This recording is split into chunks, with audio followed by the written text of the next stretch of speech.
So, I am reminding everyone, for your colleagues in the back, pour vos collègues dans le fond de la salle, pour les télés, nous vous demandons de ne pas vous lever, ni pendant la séance de M. Ghosn, ni pendant la séance de questions-réponses. Je vous remercie. North Face. Ce n'est pas des télévisions. On peut commencer avant l'heure. Vous pouvez commencer avant l'heure. On peut commencer avant l'heure. On a 5 minutes, on peut commencer avant l'heure. Non, parce qu'il y a le direct. C'est pour ça que je comprends pas. C'est les amis.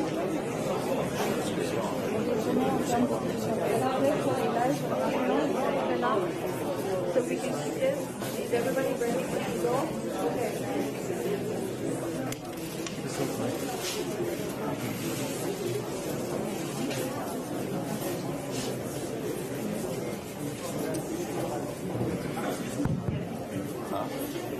North Face, please.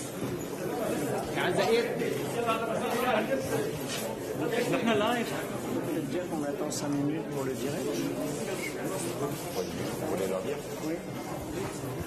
On attend 5 minutes parce que la conférence de presse devait commencer à 15h. C'est pour vous, les télés, pour vos directs. We'll wait for 5 minutes because it's supposed to begin at 3 for the TV. No.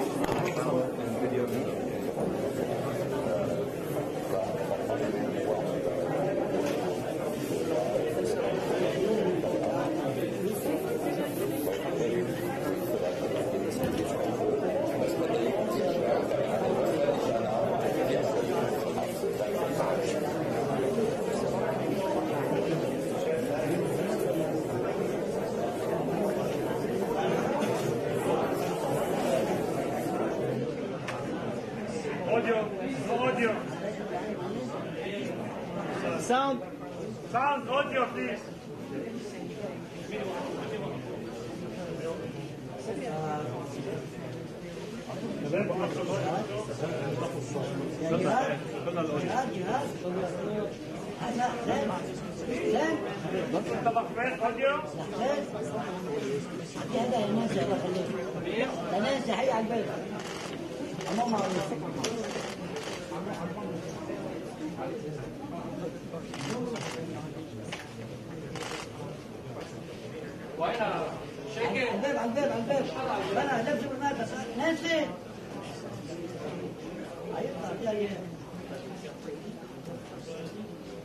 Hassan. Hassan, please.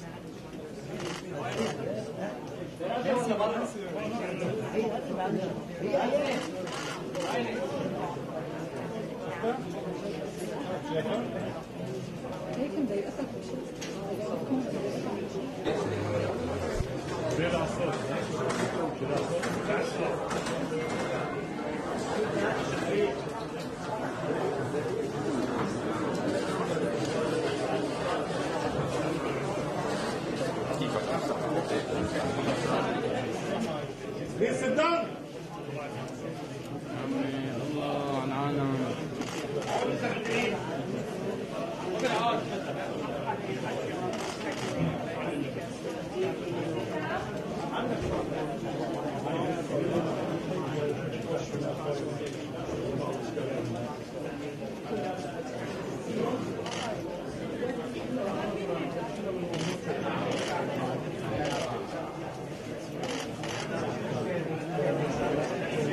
Sorry.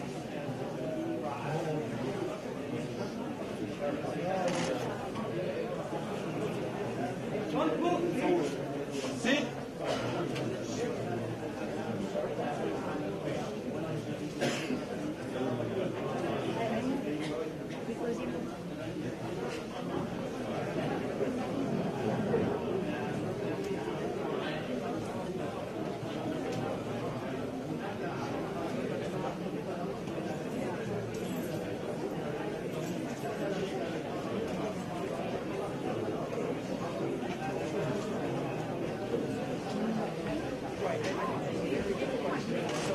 هذا التي في حتركبوا هنا يا عمي. لمين هذا التي في؟ TV.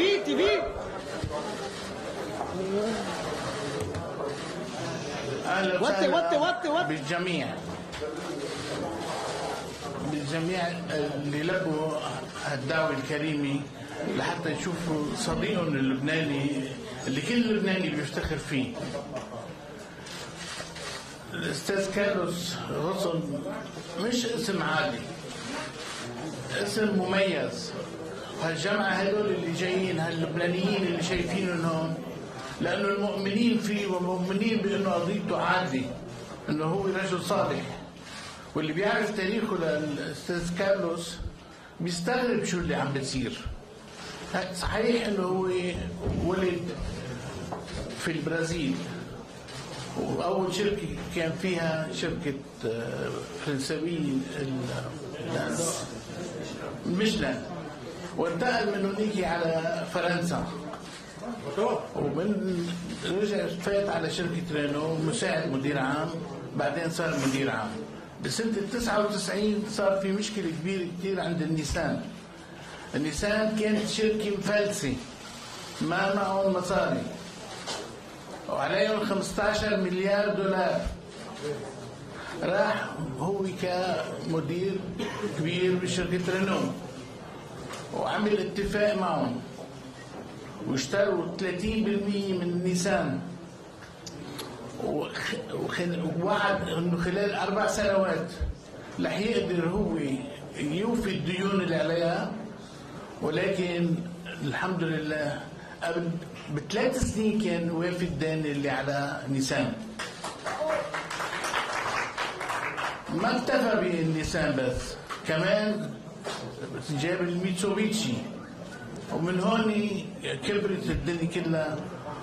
وما بدي اترك الكلام طبعا، بس هذه على نجاحاته اللي بيفتخر فيه كل لبناني.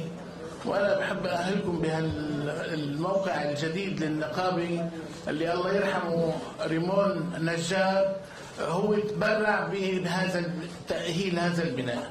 وشكرا. عزيز. Okay. Ladies and gentlemen,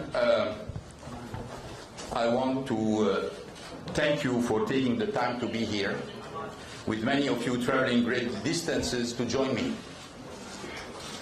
Ça, c'est le seul endroit où je vais parler en plusieurs langues. Je voudrais aussi saluer nos amis de la presse française qui nous ont rejoints. وأنا حابب كمان سلم على كل الأصدقاء اللبنانية.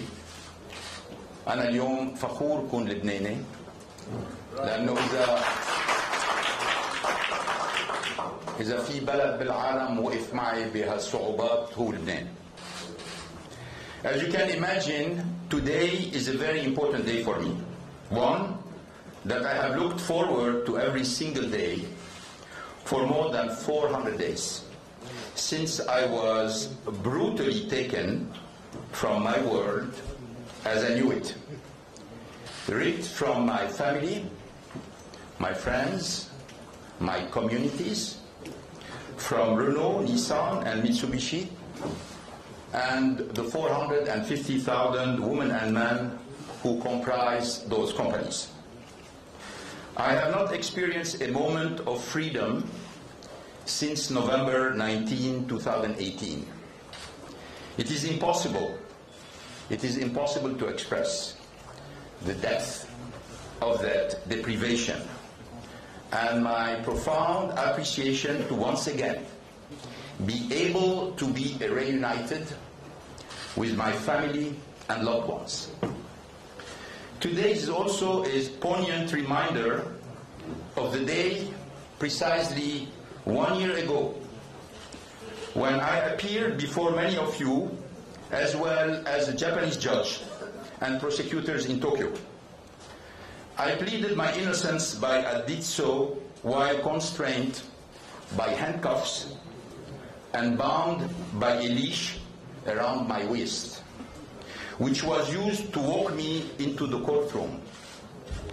I was in the midst of being held indefinitely in solitary confinement after several failed attempts at bail. I had just spent the Christmas and New Year holiday alone and in confinement, and I hadn't spoken to or seen my family for 6 weeks. My only contact with them were letters shown to me by lawyers through a looking glass.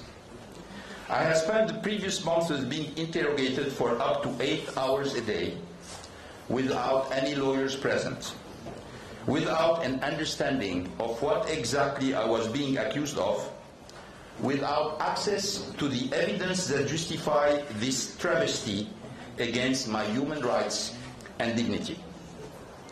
It will get worse for you if you don't just confess, the prosecutor told me repeatedly, and this has been taped. You can look at the tapes because the tapes are being held. You can see how many times they came up about, you just confess and it will be over. And if you don't confess, not only we're going to go after you, we're going to go after your family. And we're going to discover many things.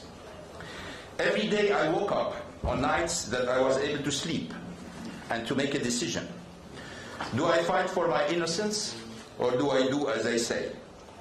And there was no end in sight. And those conditions remained more or less the same, day after day, week after week, month after month. The feeling of hopelessness was profound. And every day for over 130 days in detention, I fought for my innocence.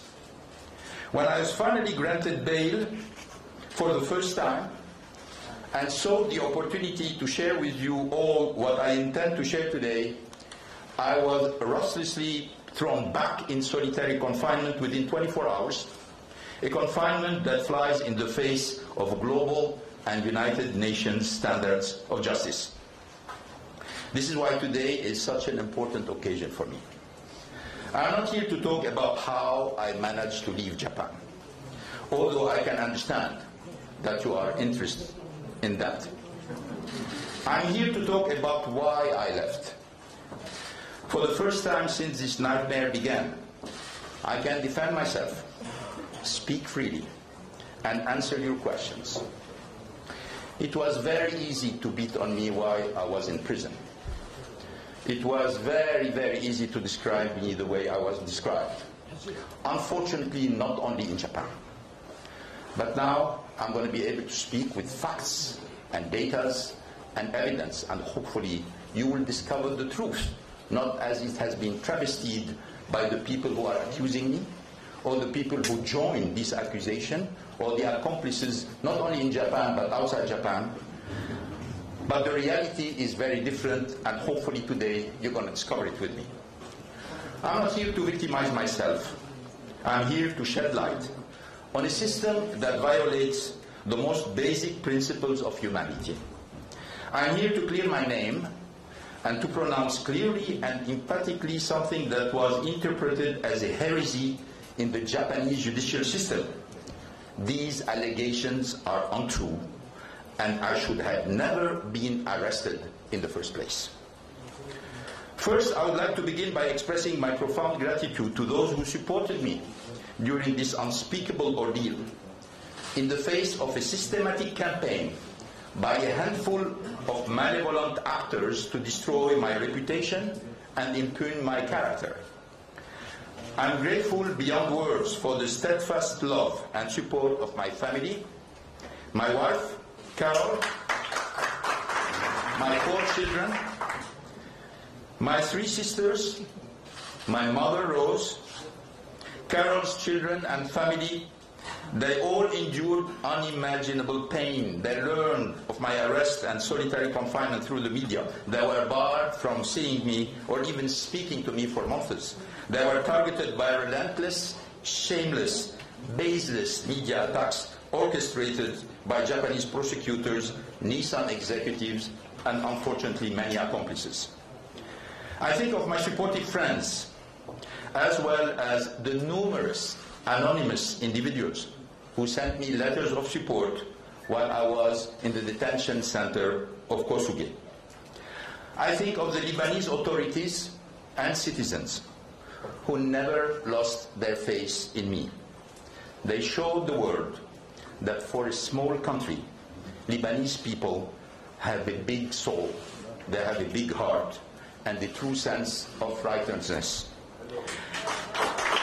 I think of my lawyers around the globe who wage a valiant battle, putting their career on the line and devoting their full energy against a corrupt and hostile system that presumed my guilt from day one and was designed to break my spirit and coerce my confession.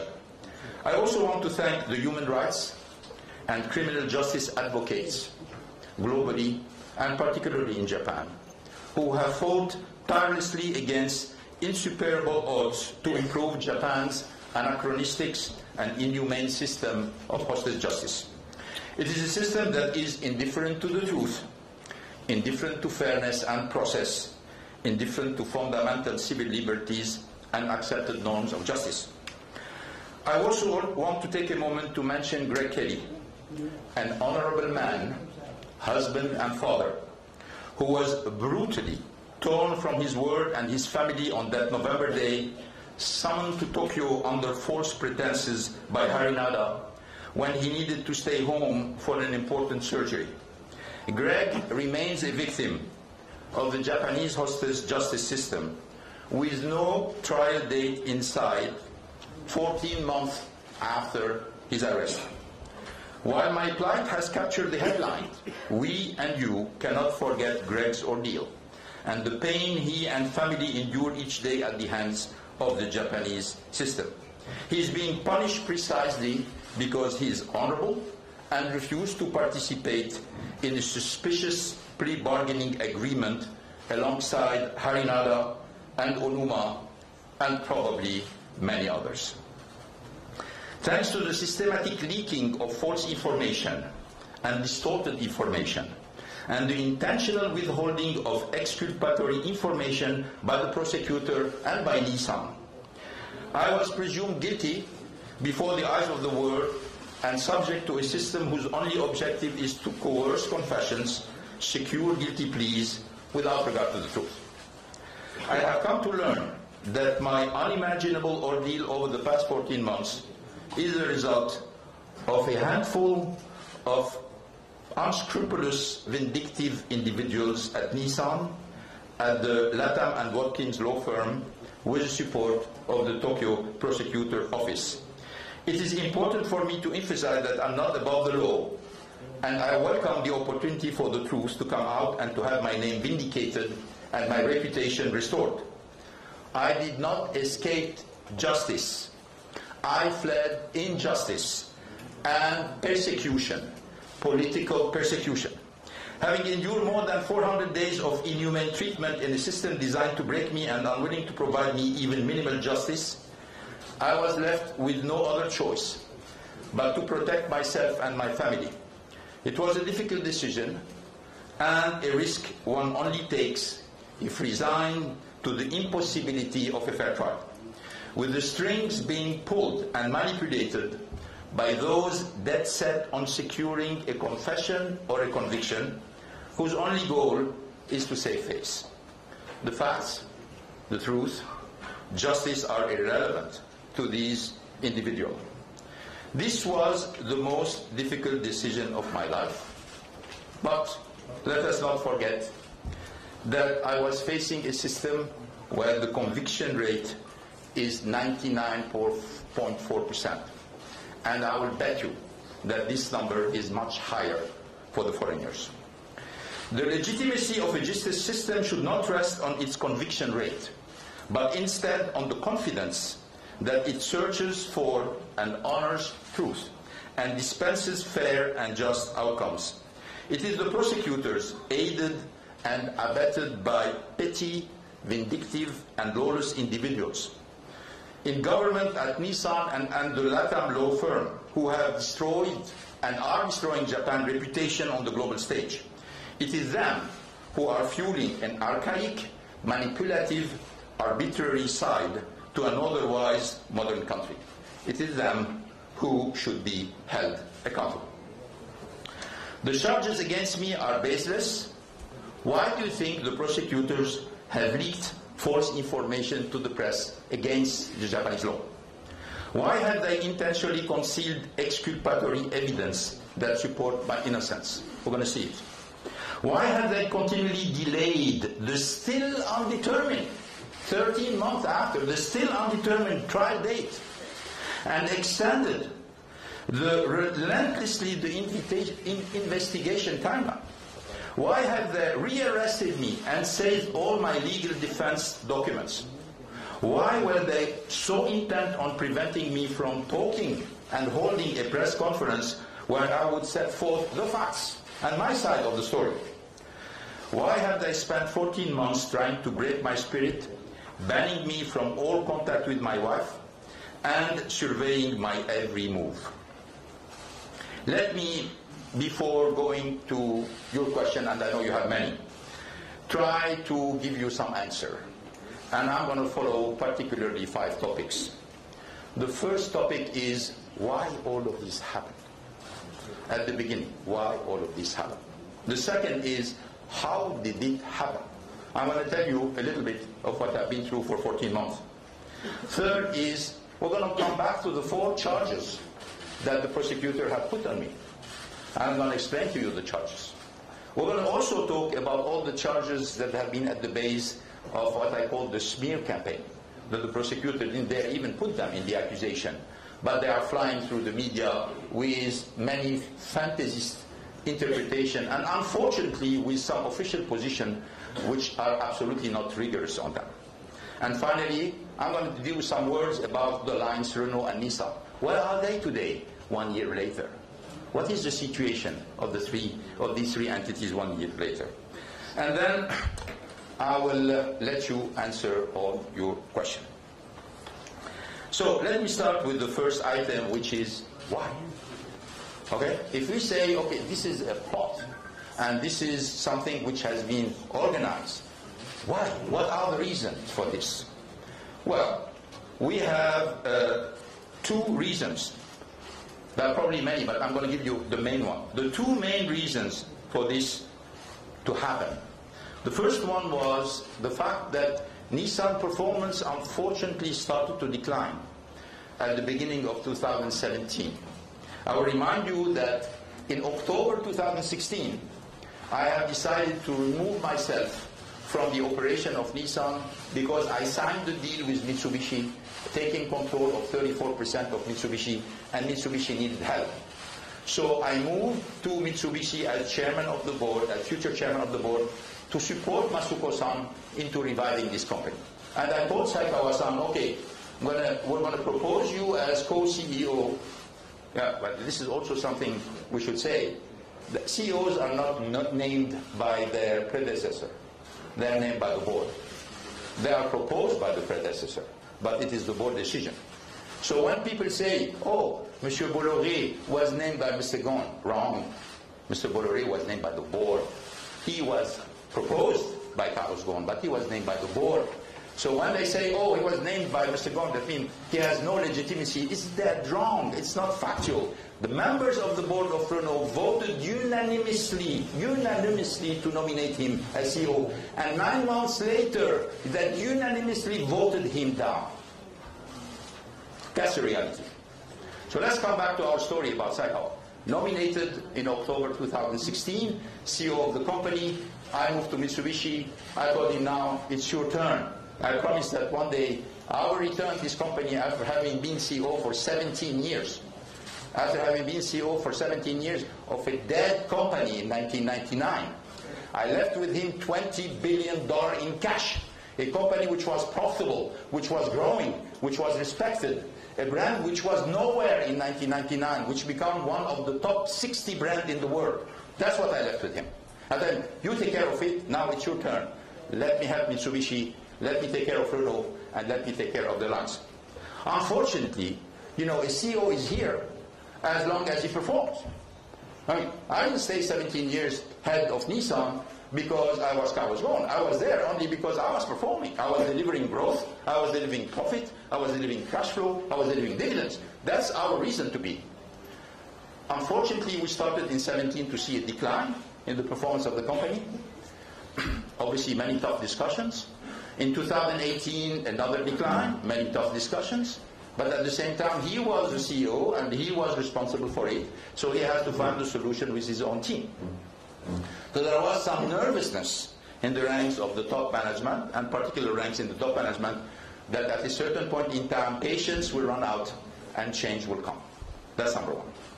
Number two, well, we have to come back to the history of the alliance. You know, there was a famous Florence law in France that has been voted, giving double voting rights for the shareholders who have more than 2 years. We, as board of Renault, opposed this rule. And we have the right, because the law allowed us, if there is more than 2/3 of the shareholders voting to pass over this rule, it was possible. We didn't prevail because, as you know, the French state increased its stake into the company, blocked the majority of 2/3. We have most of the shareholders with us, but we were not able to reach the 2/3 of the shares. This left a big bitterness with our friends in Japan. Not only with the management of Nissan, but also with the government of Japan. And this left a big state because somehow they considered that it is unfair that Nissan, who owns 15% of shares in Renault, has 0 voting right, and that the French state, which owns 15% of Renault, has double voting rights. We tried to explain it. We were not successful, unfortunately. And this is where the problem started. Because there started to be some kind of defiance from our Japanese colleagues, not only about the alliance, but also about me, particularly when I've been asked before renewing my mandate, which, by the way, I didn't ask for. I was ready to retire before June 2018. I was asked that I was probably the best person to continue for the next step of the alliance. And unfortunately, I accepted this offer. And probably one of the reasons for which I'm in this situation today is because I accepted this offer to continue to integrate the two companies, converge the two companies, always respecting the autonomy of each company, because this is a management belief that you're not going to make a strong company with people who are thinking they are second-rate citizens in a big organization. I want the Japanese to be proud of Alliance. I want Renault to be proud of the Alliance. I didn't want a first-rate citizen and a second-rate citizen. I want each company to be totally, and there was a system, I proposed a system to maintain that, even though I made the Alliance irreversible. Unfortunately, there was no trust. And some of our Japanese friends thought the only way to get rid of the influence of Renault on Nissan is to get rid of me. Which unfortunately they were right, because when you see exactly what's happening today, where Renault has very little influence on what's going on in Nissan, even though they put a nice face on what's taking place, you know exactly that the Japanese have the right analysis by saying, we get rid of him, we will get much more autonomy for Nissan. Unfortunately, as you know, we're going to talk about the results. The results that were expected are not the one that everybody was hoping for. So, who are the people? I promised you names. I'm going to give you names. Okay? Who was part of the plot? Obviously, Saikawa is part of the plot. Harinada is part of the plot, obviously, and Onuma, because they showed. But there are many other people. Toyoda, member of the board, was the link between the board of Nissan, and the authorities. Now, I can talk about what happens in the government of Japan. I can give you names, I know them. But I am in Lebanon. I respect Lebanon, and I respect the hospitality that has been extended to me by the authorities in Lebanon. And in no way I want to do anything or say anything that would make their task more difficult. So I'm imposing on myself silence on this part of the presentation, because in no way I want to show anything or say anything that would hurt the interest of the Lebanese people or the Lebanese government. So I will stop there for the government. Kawaguchi, Imazu, chief auditor, Toyoda, these are the main people. Obviously there are many other people participating to it, but I have all the names. I'm limiting to the main people who are involved. The prosecutor, I will mention some of the names.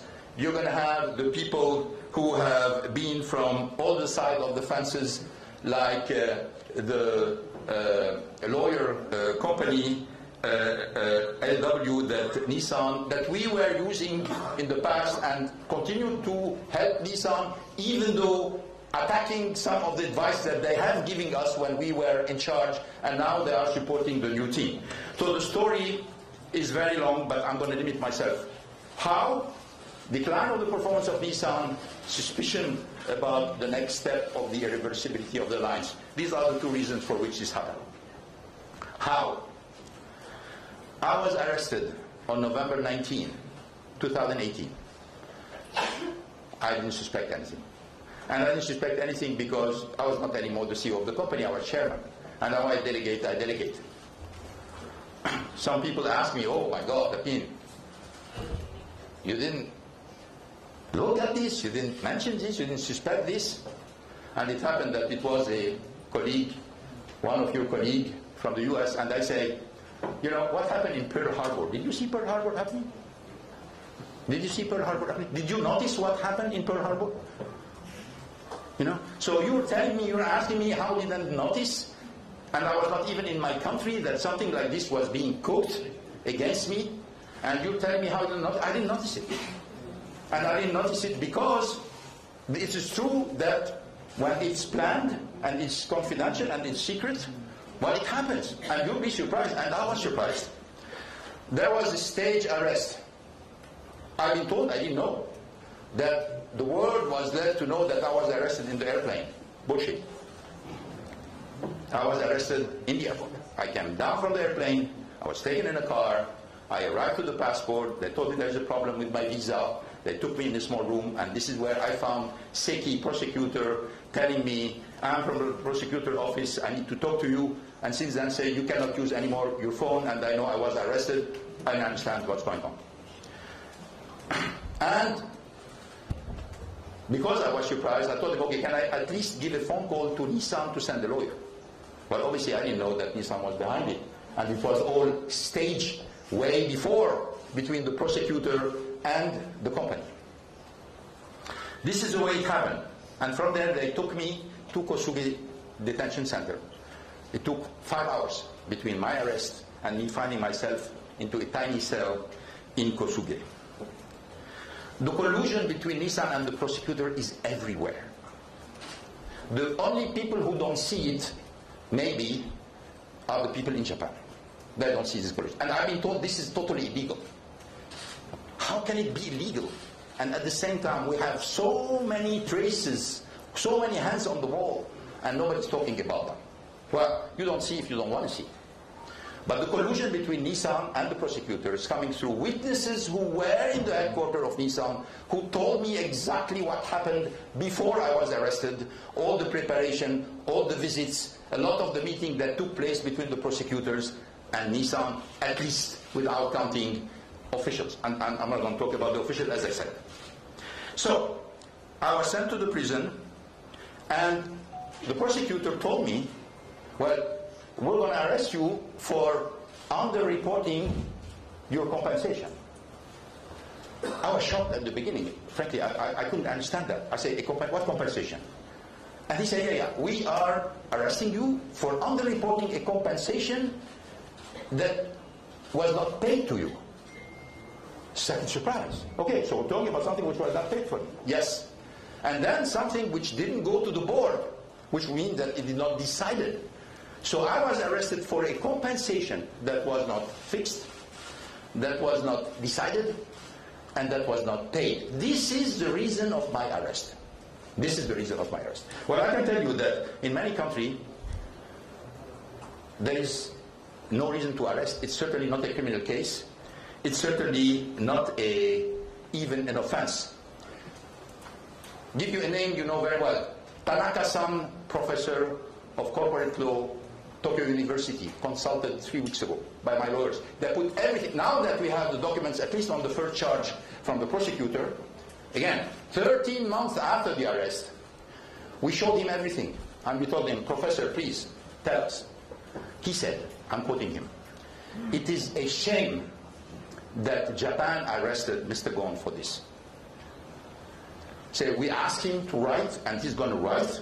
Obviously, I don't know if he's going to continue to write it down. But he said, it's a shame, Professor Tanaka, University of Tokyo, corporate law. It's a shame that Mr. Ghosn was arrested for this. Let me continue. So, let me talk to you, and a little bit, I'm not going to talk too much about it. 130 days in prison, solitary confinement, tiny cell without window, light day and night, 30 minutes per day, excluding weekend, because obviously there is not enough guard in the weekend. We can't go for 30 minutes outside. When there is a holiday, there is nobody.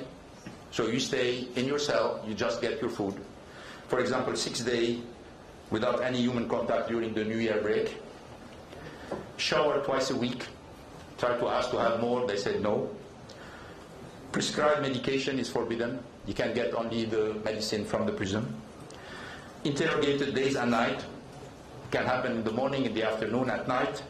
Up to 8 hours, obviously without the presence of a lawyer. All of this is state. Impossible to take to anyone. No one speaks English or French or anything. When we need something important, we have to bring somebody, and this guy is available once a week. Presumption of guilt prevail. Prosecutor from the beginning, they let me to know you're guilty. Don't play games, confess. And everything they were asking me is not to try to discover the truth, is to try to find reason to make sure that their accusation will be stronger. So I felt from the beginning that there was no interest into finding the truth. There was interest into trying to build a very strong case against me. And sent back to prison the day before the press conference to stop me from speaking out. Which is interesting is that after I was bailed out the second time, a new prosecutor in Japan has been nominated, and he was interviewed by the Japanese media.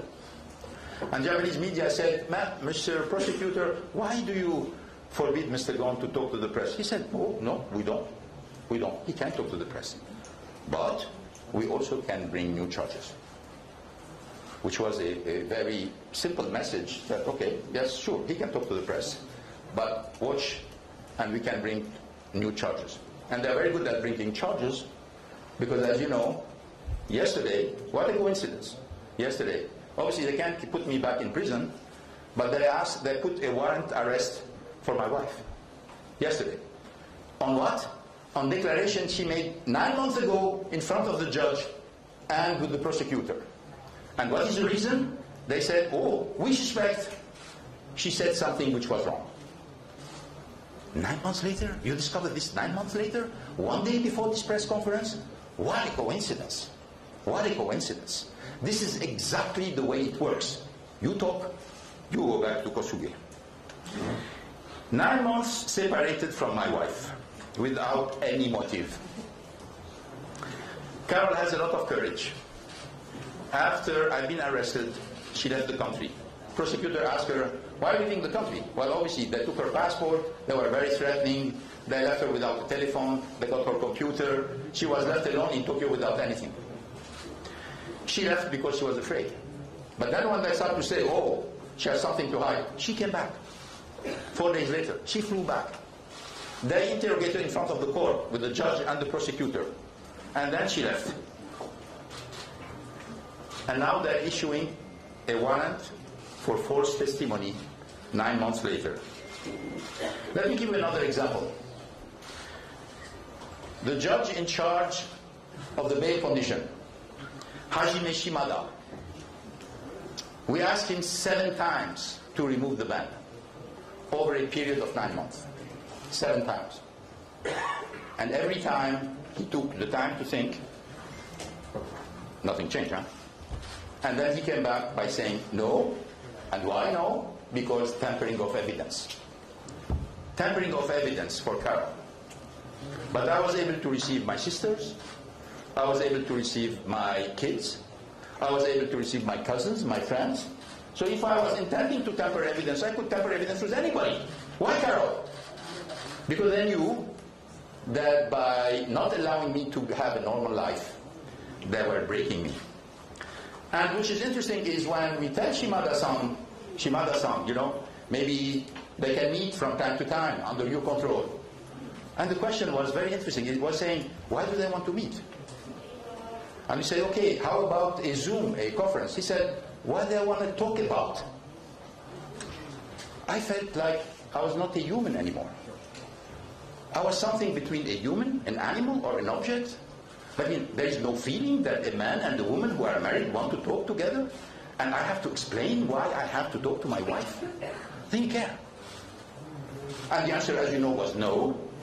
And I had to write for 2 hours in 9 months, with a lawyer present in the room, and the poor guy was embarrassed. He just tell me, please excuse me, I have to be here, and I have to report about what did you say to your wife. That's what we're talking about. The second one that I would like to mention also, I mentioned I had many pre-trial sessions. In the pre-trial session, you have the prosecutor, you have the defense, and you have the judge. 3 judges. Well, I was naive. I thought that the judge was the boss. Well, I was wrong. The boss was the prosecutor. The judge, Kenji Shimotsu, very nice guy, very polite. But the prosecutor did whatever they want. When they were late, they say, we're sorry, we're late, we're busy. When they ask, why don't you bring this document this day? They say, we're going to think about it. Then the date comes, they say, we're late, we're not giving it. And why all of this? Try as much as possible to delay the trial. And when I left Japan, I still did not have a date for the first charge. Didn't have a date for the first charge. Then they came with the idea about saying, oh, we cannot put all the trials at the same time. You have to finish the first charge before we start the second one. So when I asked my lawyers about how much time all of this is going to take, they said, we're afraid you're going to be maybe 5 years in Japan before I get a judgment. 5 years in Japan. This is, I understand, we have Maître Zimre, who is here, who is a specialist in human rights. Speedy trial is one of the basic and most fundamental rights of any human being, part of the Treaty of Human Rights. Well, I was far from a speedy trial. On the contrary, I had the impression that it can take as much time as possible, and, you know, with the judge being a kind of nice organizer of the whole thing, and the prosecutor calling the shots. 99.4% conviction rate, all the signs that there was no way I was going to be treated fairly, no sign that I will have a normal life for the next 4 or 5 years. So I can tell you, that means it's not very difficult to come to conclusion, you're going to die in Japan, or you're going to have to get out. This was not about justice. This was, as I felt, I was a hostage of a country that I have served for 17 years. I dedicated my professional life. I was proud of it. I revived a company that nobody else before me was able to do. For 10 years, they were in the dirt. I brought them. For 17 years, I was considered as a role model in Japan. More than 20 books of management were written about me. And like this, in a minute, all of a sudden, a few prosecutors and a bunch of executives in this house say, you know what?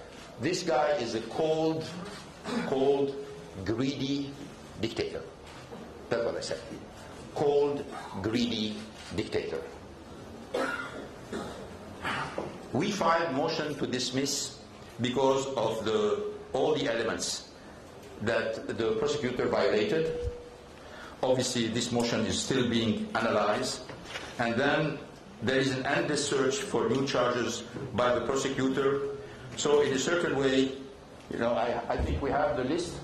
Yeah, we have here the list of all the prosecutor misconducts that have been presented with evidence and with facts and with data and with name and with testimony that were presented to the court just to ask for the case to be dismissed. But my lawyers in Japan told me, you know, don't think that it will be dismissed.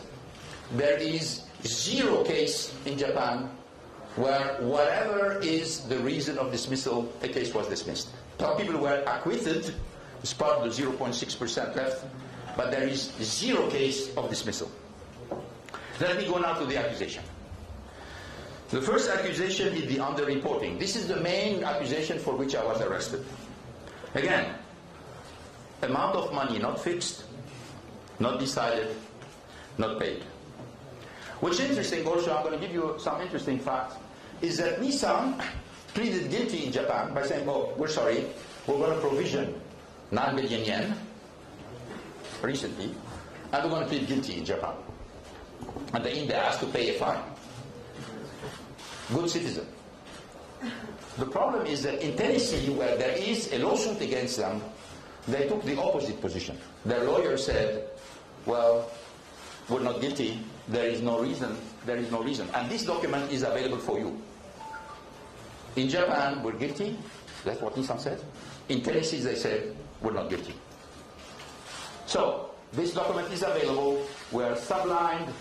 The key sentences saying that, I just wanted to mention this for you, and we'll come back during the question and answer. And again, there is no democratic country I know where you go for jail for this kind of accusation, even if they were right. Shinsei Bank. Shinsei Bank, there is a resolution from the board. This is a board resolution. Interesting, in the board resolution, everybody voted unanimously for a resolution saying if a foreign director or a foreign officer want to have a contract of exchange rate to cover his income, he can do it at no cost for the company. Who was present? Well, some people you know. Carlos Ghosn was member of the board. You have Saikawa, member of the board. They all signed on this. No cost for the company. Very good. I benefited from it. No cost for the company. No cost for the company. No loss for the company. Again, we return by saying, where is the problem? Where is the problem? We continue. Jufani. Ah, this is another one. Well, they say, Mr. Ghosn, Jufani didn't do nothing. He received $14.7 million from Nissan on 4 years, but he didn't do nothing. This is the accusation. He didn't do nothing. Well, we have a contract. We found finally, we get the contract about what Jufali was doing. What are documents that were signed between Jufali and many executives inside Nissan. But particularly, I want to attract your attention to the fact that, there have been a lot of articles saying, CEO reserve. Oh my God, this is the kind of secret money that Carlos Ghosn, opened a safe, has a lot of cash, distributed to his friend. He can do whatever he wants. CEO reserve is a line in the budget. That's what it is. You can access CEO reserve, but it is a line in the budget. It has no payment, it's no cash, it's nothing at all. This is one indication of the CEO reserve. How does it go? You have a vice president asking for the money. In this case, it's Gilles Laurent, who was the head of the region. Then he has to explain why he wants the money and what is the contract which is based. And then you have many people reviewing it and agreeing on it or not. Well, obviously you have legal, then you have the controller, then you have the boss of this guy, who usually is the head of the operation, then there is me. Why? Because if it's called CEO reserve, I have to accept that. Every single payment from CEO reserve follows the same procedure. There is not $1 paid from CEO reserve with my signature alone. You have all these people signing on, and after this, after you agree on the budget line, then it has to go for the payment. And when you go for the payment, you have many other people having to sign. Local controller, local vice president, obviously the people receiving the money, etc., etc. So all this farce, talking about CEO reserve as a kind of being special things where Carlos Ghosn was taking money, giving it to his friend, it doesn't stand 1 minute. We have all the evidence showing that. We have all the documents, fortunately now, because when I was arrested, they took everything from me. No computer, no file, no in Renault or in Nissan, nothing. Everything was taken. So I have to reconstitute everything to defend myself. And obviously, I'm using here some of the documents that the prosecutor have at the end to deliver to us in order to allow us to defend ourselves. We also, I would like to show you Can we move to to the declaration of different people? Yeah. Then we have a lot of statements. Prosecutors in Japan have been visiting many people making statements. Never heard about them. We heard about them because they were obliged to give it to them. One of the important statements is Gilles Normand. Why Gilles Normand? He was the vice president in charge of the Middle East for Nissan. Another one is Joe Peter. Joe Peter was the chief financial officer of Nissan. Another one is Alain Dassas, also another chief financial officer. They covered all these areas. And when we look at what they are saying in all these documents, and these documents are available, you can consult them, and we make them available for those who want to look at them. So when we are looking at that, what do they say? They say the Middle East was an important region for Carlos Ghosn because Toyota is one of the main profit center of Toyota, and it's not one of the main profit center of Nissan. And as you know, the Middle East is practically an Asian country. The cars selling are Japanese cars and Korean cars. And then obviously you have some Mercedes and BMW, but the European have practically no position in the Middle East, or very weak position. I'm talking particularly about the Gulf. So I want to push the people to say, okay, let's go on the offensive. We have an opportunity not only in volume but also in profit. And we need to change the way we do business. We need to innovate in the way we do business. Pushing people to partner with the local dealer, that's what Toyota does. They don't have their own bureaucrats going into the region trying to do what they do. They say, no, we have a good dealer. Let's work with him. Let's give him support. Let's give him incentive. Let him do the job for us. And frankly, it delivered for us. Because every time we did this, we had higher sales and higher profits. All of this is argumented. And the presentation made by the prosecutor is, Mr. Ghosn has special ties with the Saudi guy and with Ahmad Bahwan and Suhail Bahwan in Oman. So they had this kind of very cozy relationship. Well, in fact, everything we did with Oman, we did it with Dubai, we did it with Lebanon, we did it with Qatar. They're not talking about the other one. They're just focusing on, these incentives are very big. And what's interesting is when you compare the incentive paid to these people, it's totally normal. And even below the level of incentive that competitors are saying. But this is something you never heard about. Potential of the Middle East is very important, and that's what we were going after. Ahmed Bahwan, let's go to the next one, has been viewed by the prosecutor. Never heard about it, huh? He was reviewed by the prosecutor in Japan. He was interrogated for 1 day. Never heard about it. Why? Because obviously he didn't say what they were expecting him to say. He denied all of the accusation. And he denied all the accusation, knowing that obviously nobody's going to believe him. They're going to say, yeah, but if you are accomplice, well, in a certain way, you may say something different than the truth. But you need to know that all the bank accounts, my bank accounts, Bahwan bank accounts, Kumar bank accounts, Jufari bank accounts, have all been swept. All of them. All bank accounts in the world. So if there was any payment which was suspicious, I can tell you, it would be front page of the Nikkei or of the Sankei before it would come directly by the prosecutor. So then people say, okay, so what is the story with Kumar? Well, I say, well, if a breach of trust is there is money from Nissan going from Nissan and ended up with you, but there is no money from Nissan because the money Nissan stops at Suhail Bahwan Automotive, period. And Kumar has nothing to do with it. And we have all the evidence of that there was absolutely no transfer indicating that there was any money from Nissan benefiting Kumar. So, end of the road. There is no breach of trust, because breach of trust is there is money of the company which is benefiting the executive of the company. I'm sure we'll come back on this. So, let's continue on character assassination. This is, I must say that they've been very successful. As you know, Nissan hired a lot of people. I read in Bloomberg recently that they spent more than $200 million for the investigation and for everything around this. $200 million. To get how much money? How much money is that say? They're talking about $14.7 million with Jufari that was paid to Jufari and $5 million for Bahwan. So how rationally you're going to say you're going to spend $200 million? You're going to destroy your company. You're going to destroy your brand. You're going to destroy your image. You're going to divert the attention of all your top management. You're taking a big risk with the lines. And by the way, the market cap decrease of Nissan since my arrest is more than $10 billion. They lost more than $40 million a day during all this period.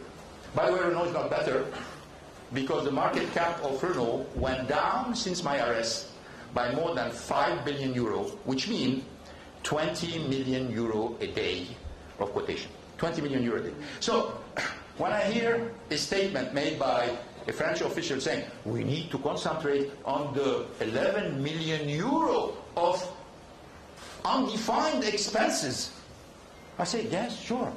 Why don't you come to me? I'll explain to you. Nobody came to me. You make an audit.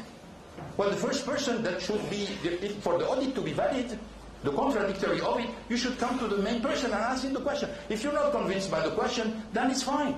But you didn't even come to me to tell me about the planes, about the help to universities, the help to school. You know, you don't come to me and you just say unexplained expenses. I don't worry about these 11 million euro because I have an explanation. I worry as a shareholder of Renault about the fact that I lost 35% of value and I still don't understand why. I worry when Renault goes down by all this amount, the automotive industry is up 12%. So the only companies which went down in market cap for this period of time are, what a coincidence, Renault, Nissan, Mitsubishi. And everything else on average went up 12%. So why a company is made? It's what? It's about what? It's about, it's mainly about creation of value, if I remember. A CEO is here for the creation of value. A board is here to protect shareholders. Where are we here? I'm a little bit lost as a shareholder of Renault and a shareholder of Nissan. I say, oh my God, who's protecting me as a shareholder? Who is caring about me? Where is the name of the brand? Where is the future of the brand? Let's go to character assassination. Made the big story about Versailles.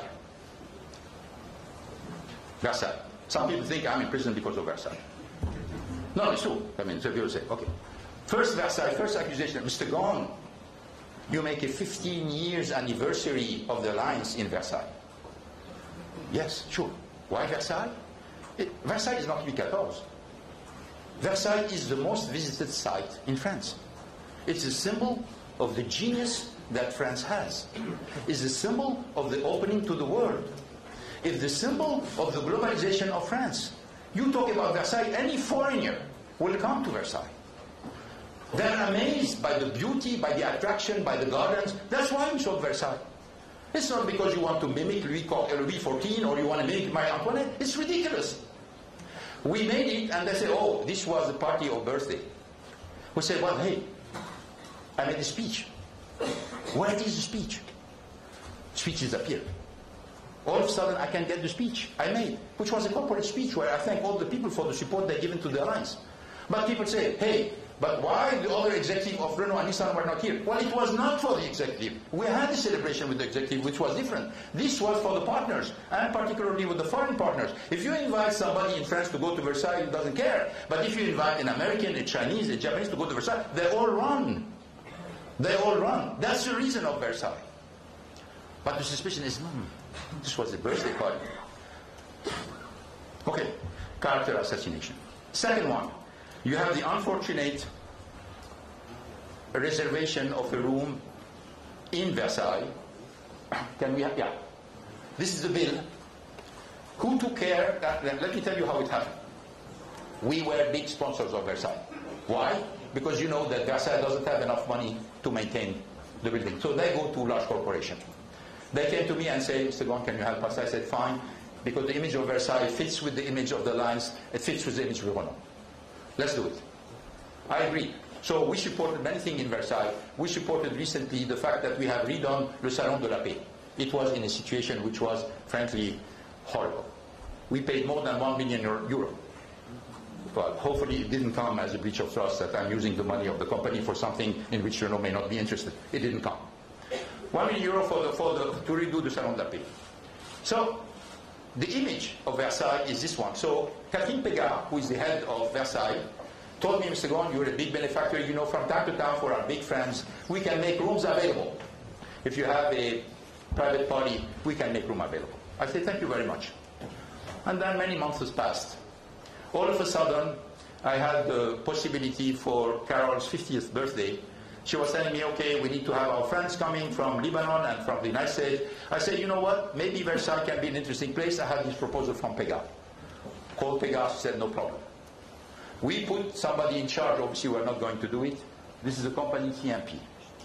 CMP put all the expenses, we have them here, and then they put a rental of the room offered by Versailles. It's written on the document by the people who organize it. And they put €0. Okay, so when I see this, I say, okay, it's a commercial gesture. They are appreciative, etc. That's fine. We're going to make their own traiteur work. We're going to use their own people. Because obviously this is not a very cheap party. So then I was surprised to see that this cost €50,000 because, I don't know what happened behind the scene, somebody went and said, no, you know what, we cannot pay 50,000, we cannot give as a present €50,000, we're going to deduct it from the credit that Renault earns by being a sponsor of Versailles. We said, okay, we're ready to pay, we didn't know. And we have all the documents to prove, and all the people involved, that we didn't know about it, nobody tells us. We thought that, in good faith, this was a kind of commercial gesture, which, by the way, benefiting Versailles, because we use all the people who were working in Versailles. The houses, they say, oh, Mr. Ghosn, you have a house in Rio de Janeiro, house in Beirut, come on. Well, the houses all belong to Nissan. And say, oh my God, we are discovering this, you've done it secretly. Secretly? Let me show you the documents.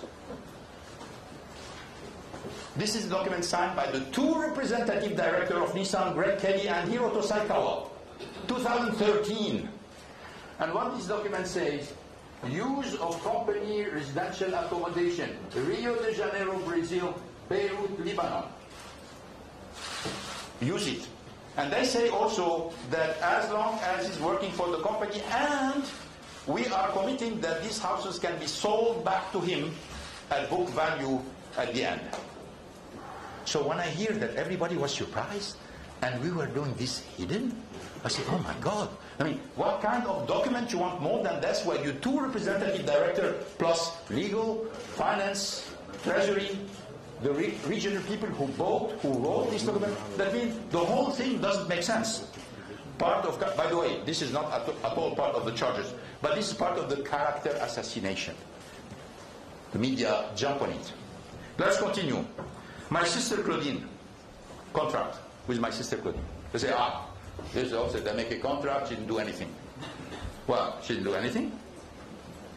Well, one of the reasons for which she was there, because she was the head of the Chamber of Commerce in Rio de Janeiro, and she was key for really benefiting from a huge incentive package and selecting Rio de Janeiro for the building of a more than $1 billion plant in Resende, Rio de Janeiro, which exists today in Nissan. So, all the who were aware? Well, two representative directors are aware. The head of the operation of Brazilian was aware. All the people who wired the money, transferred the money, were aware of it. Obviously now, people say, yeah, we're not sure. I mean, when Saikawa was asked about, hey, by the way, you signed this document? He said, yeah, I signed it, I read it in the press. Probably he said something like, he said, but I didn't pay attention. Or I didn't understand why I was signing this. But this kind of argument with him goes well with the prosecutor. They don't go well with me, but they go well with him. So let me go to the last point, RNBV. RNBV audit made by Mazar. You know that they went with an interim audit report to the board of Renault. Interim audit report. And after they've seen the interim audit report, Renault communicated, and some official of the government communicated, the results of an audit which is not finished, before even I have the opportunity to interface with them. They had many questions for me. But they didn't even have the opportunity to ask me this. So this so-called audit, which is absolutely not contradictory, which is going to be the object, if I understand very well, of a legal battle, well, it didn't follow any one of the rules of the audit. And the first element of an audit is the contradictory. The fact that you are exposed to the results and you have to explain what's going on. This did not happen. And you know, we are treating Renault, Nissan, and RNBV as small pop and mom shops. Like there is no controller, there is no finance, there is no auditors, there is no outside people. All the bills are being reviewed, not only internally but externally. All the explanations are being made. So people think that these kind of things can happen without anybody, you know, without anybody, just a couple of people signing on it. This follow a protocol which is extremely rigorous. And I can tell you, RNBV have the same protocol than Renault and Nissan. Let me go for the last point before probably making a break before going to your question and answer. Now you say, why all of this? What is the consequence of all of this? You know, it's difficult to know who's the winner of this.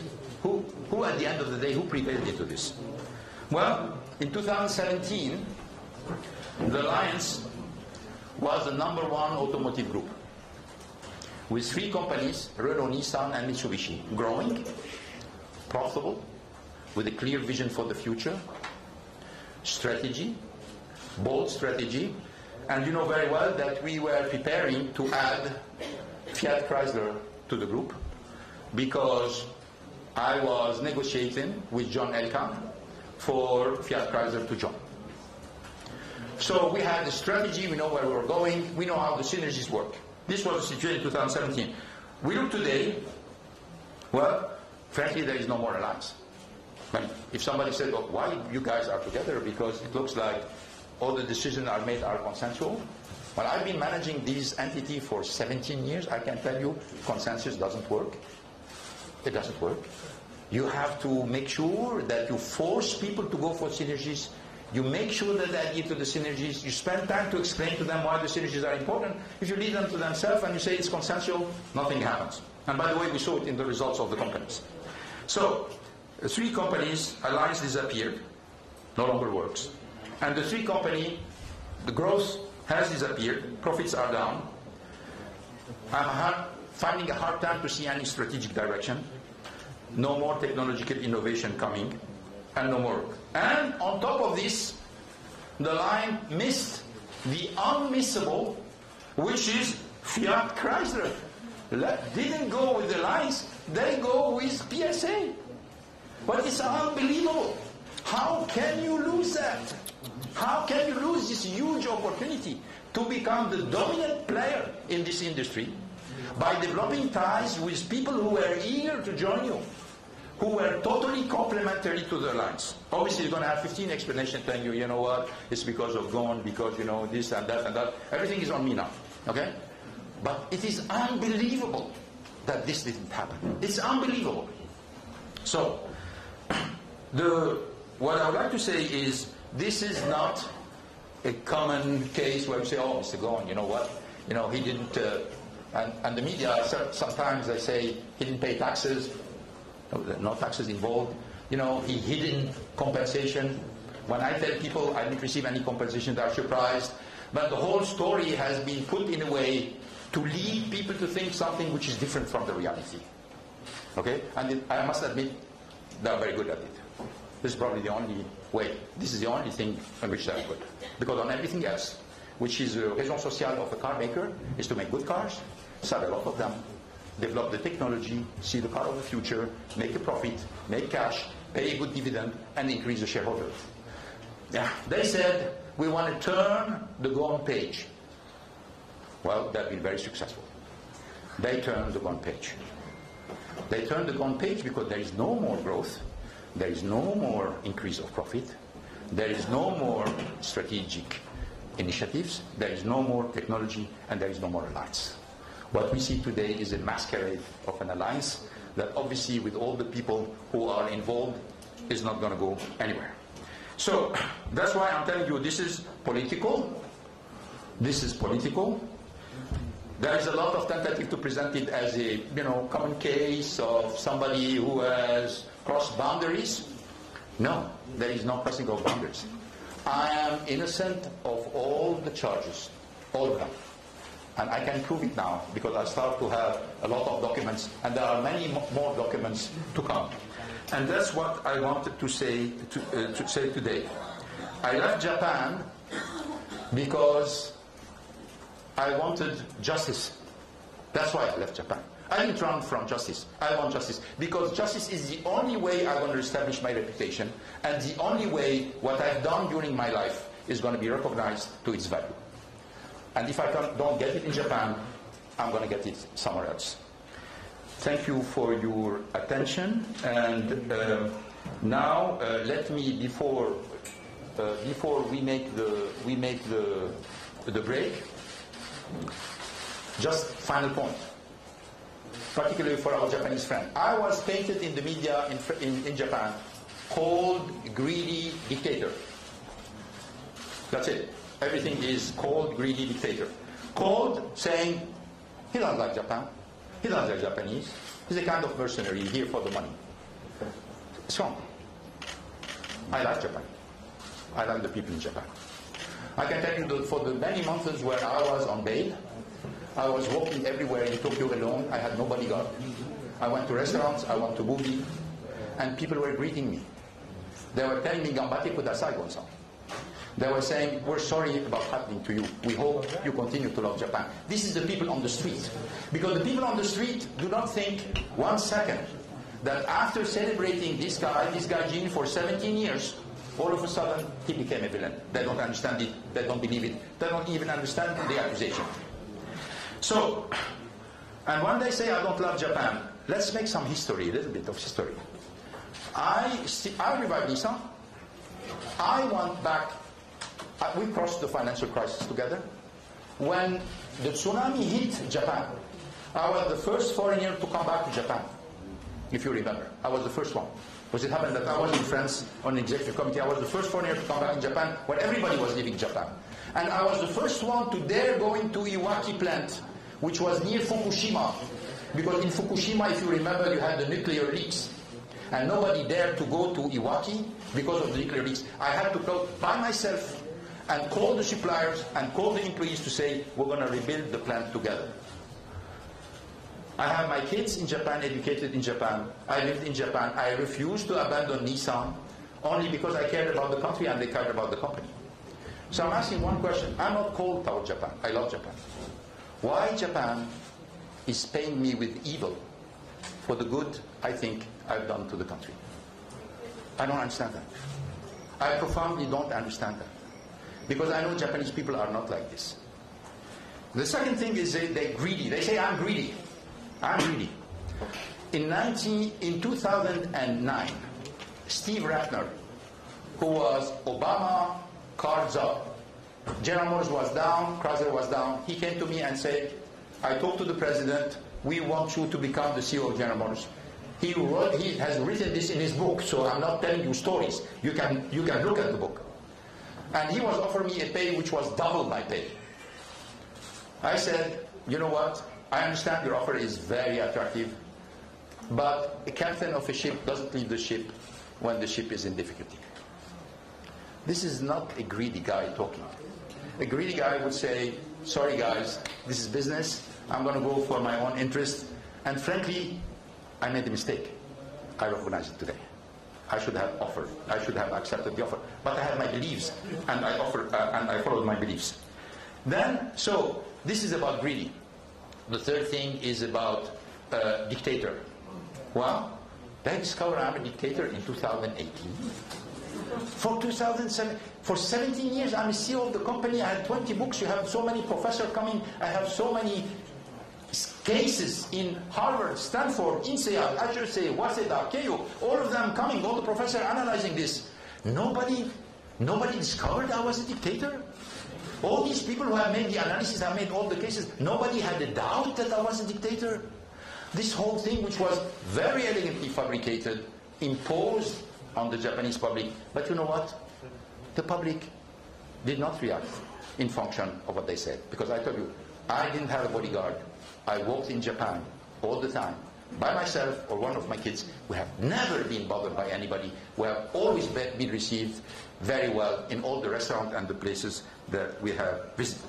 But I tarnished my reputation in many other countries where the fact that you have power or you're supposed to have money, you're already guilty. Well, it was not the same treatment, as you know. We're going to stop here and make a small break. On enchaîne? Oh, I can continue, but maybe.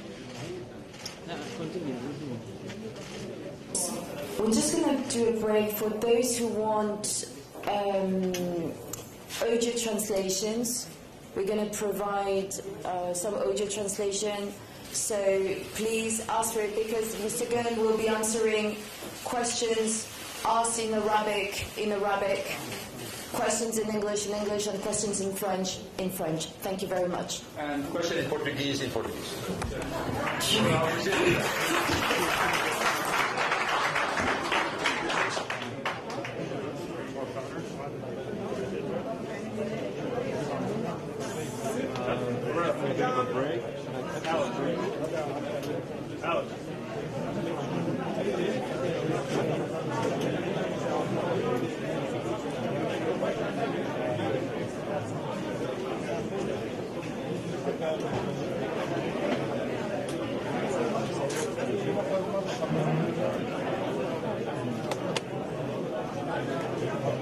Test.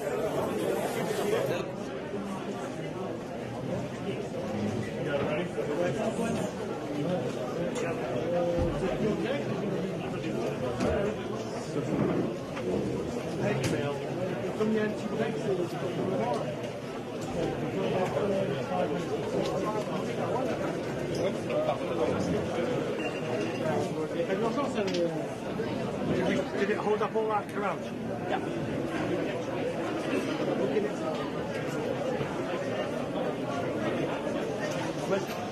I've got a microphone. Hi, yes, Richard Williams. Just quick question. Are you seeing my live? Are you seeing me? What's the matter? Sorry? Is your mic? No, we're feeding our own mic. You want a mic? Do you know what? We're coming into the system here. Sorry? Okay, I can go whenever you want. Ask desk where we are.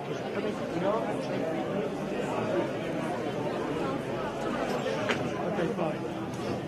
Don't worry. Let's get myself in.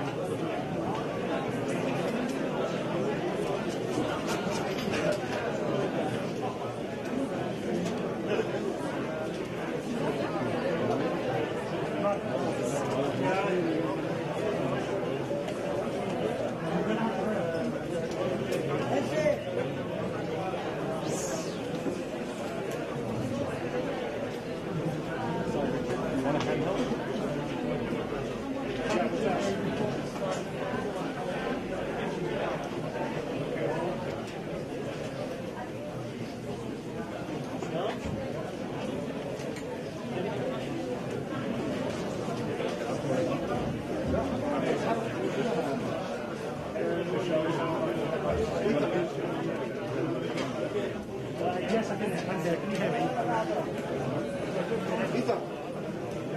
Well, it was a tour de force.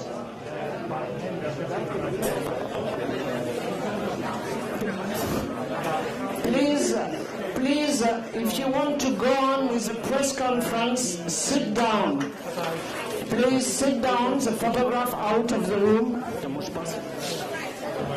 If you want to go on with the press conference, please go and sit down. Allez, now stop it.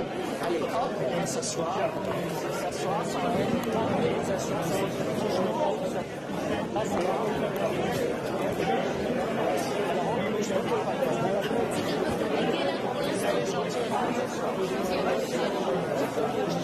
C'est pour vous aussi.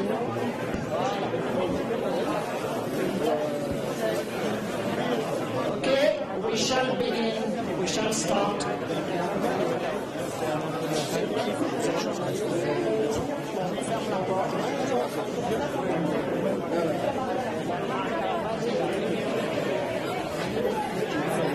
Okay, for her. Yes.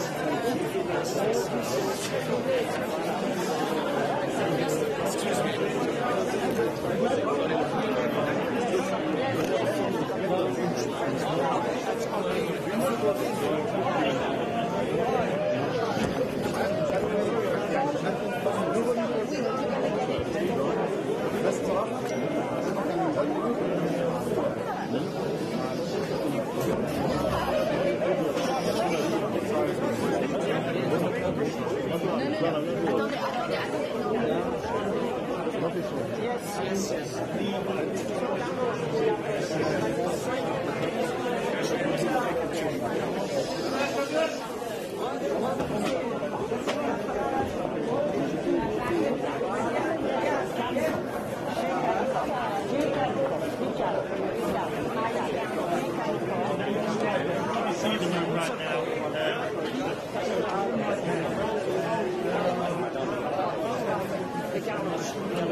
Right.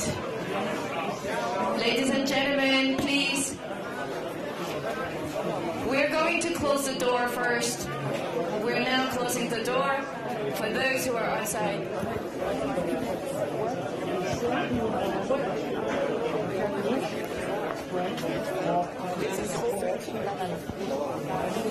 Vous avez qu'à ils vont se photographier.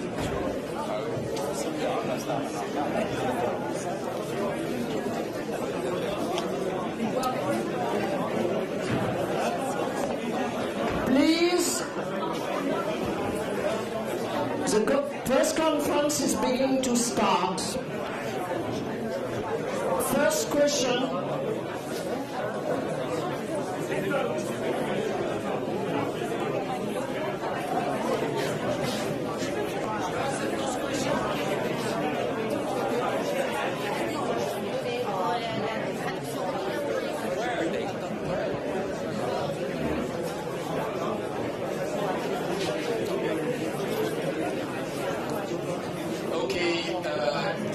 Please, we are losing time.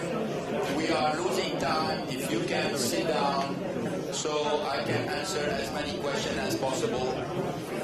Thank you very much for your cooperation.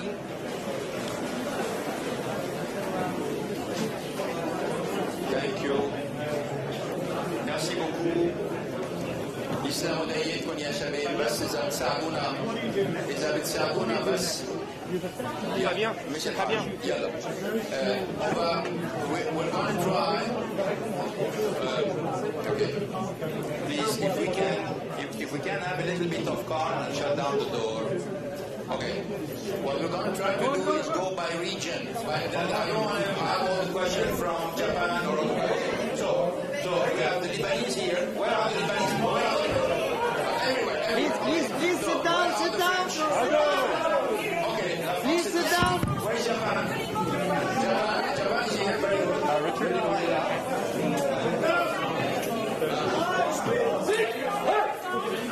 Sit down. Sit down. Please. Okay. Let's go ahead. I'm going to try as much as possible to answer as many questions as possible. So we're going to do it in a disciplined way. And please don't ask 5 questions. Just if possible, one or two. I'm trying to answer, and then we're going to move around. Okay? Please back to the podium. Okay, let's start. We are in Lebanon. First question. Good morning, Mr. Hassan. John أخوي أنتي. You can choose the language you want. بالنسبة No, I try to be as much as possible. For you, I'll do it. It's okay. That's fine. Okay. رح نحترم بس الرغبة إنه ما نوقف بسبب الكاميرا. Yeah, please go ahead. السؤال الأول يتعلق بظروف الهروب. حددت أنه ما بدك تحكي بالتفاصيل ولكن هناك العديد من الروايات التي تحدث فيها الإعلام. هل رح تكشف تفاصيل هالهروب؟ وهل صحيح أنك وقعت عقد مع نتفليكس واتفقت مع أحد المنتجين لتصويره على بطريقة فيلم؟ والسؤال الثاني عن المرحلة المقبلة بلبنان، هل هناك حديث عن إمكانية توليك منصب رسمي أو مساعدة لبنان اقتصاديا وسياسيا؟ Okay. مسيو غصن ثاني سؤال مارلين خليفة، هل بتعتقد هل وضعت استراتيجية دفاعية لإلك، وهل بتعتقد إنه دفاعك عن نفسك من لبنان بيقوي موقفك أو بيضعفه؟ اوكي رح جاوب بالعربي. انت بتسالني سؤال بالعربي بجاوب بالعربي. اولا ما في كونترا مع نتفليكس، في كثير اساطير بالجرايد، في كثير اساطير يفوق في كثير اساطير بالجرايد بدنا ننتبه عليها. ما في كونتراكت مع نتفليكس.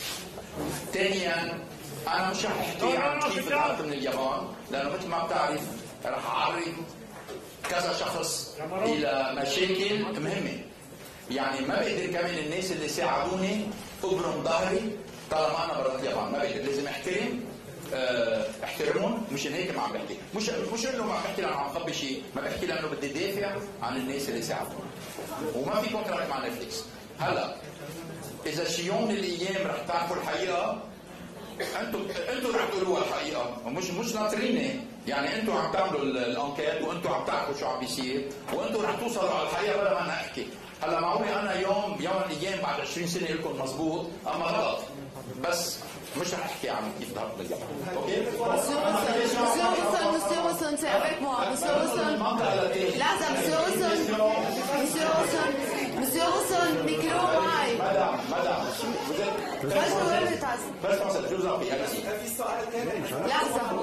لحظة بس Monsieur Wilson. Oui, Monsieur Ghosn, bonjour, Gaëtan Ménin, BFM TV. Je voulais savoir, tous ces documents que vous nous avez présentés, est-ce que vous êtes en mesure de nous les fournir pour ensuite pouvoir les examiner et montrer que ces documents sont la preuve de ce que vous annoncez, à savoir que ces montages financiers n'existent pas? Je suis prêt à vous remettre tous les documents que je vous ai montrés. Il y en a d'autres que je ne vous ai pas montrés. Je vais montrer un spécimen de ce que nous avons reçu. Je peux vous dire qu'il y a plein d'autres documents sur lesquels maintenant qu'on va pouvoir retirer. Parce que vous savez, avant, j'étais en prison, j'étais au Japon, je ne pouvais pas parler. Donc il y a beaucoup de gens qui se taisaient. Maintenant, il y a beaucoup de gens qui vont parler. Et là, vous allez voir apparaître tout d'un coup des tas de documents qui vont aller dans ce sens-là. Moi, ce que je demande, c'est que mes avocats, et particulièrement Maître Aboujaoudi qui est présent, qui me représente au Liban et qui fait partie de l'équipe de défense mondiale, vous pouvez le joindre, il mettra à votre disposition les documents qui vont expliquer tout ce que je vous ai dit.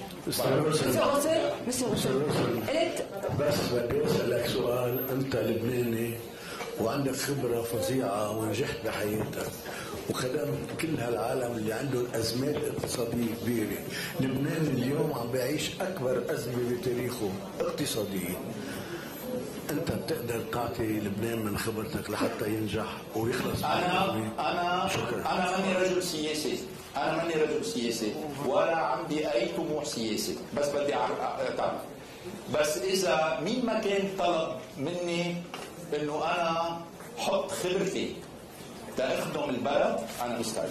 اذا طلب مني تحط خدمتي بس مش كسياسي، مش ما بدي وظيفه، ما بدي شيء منه. بس اذا مثلا حدا بالحكم اجى طلب رايي، اما طلب اقدر ساعد هالشخص حتى احسن وضع البلد، انا كل خبرتي بحطها تحت تصرف لبنان.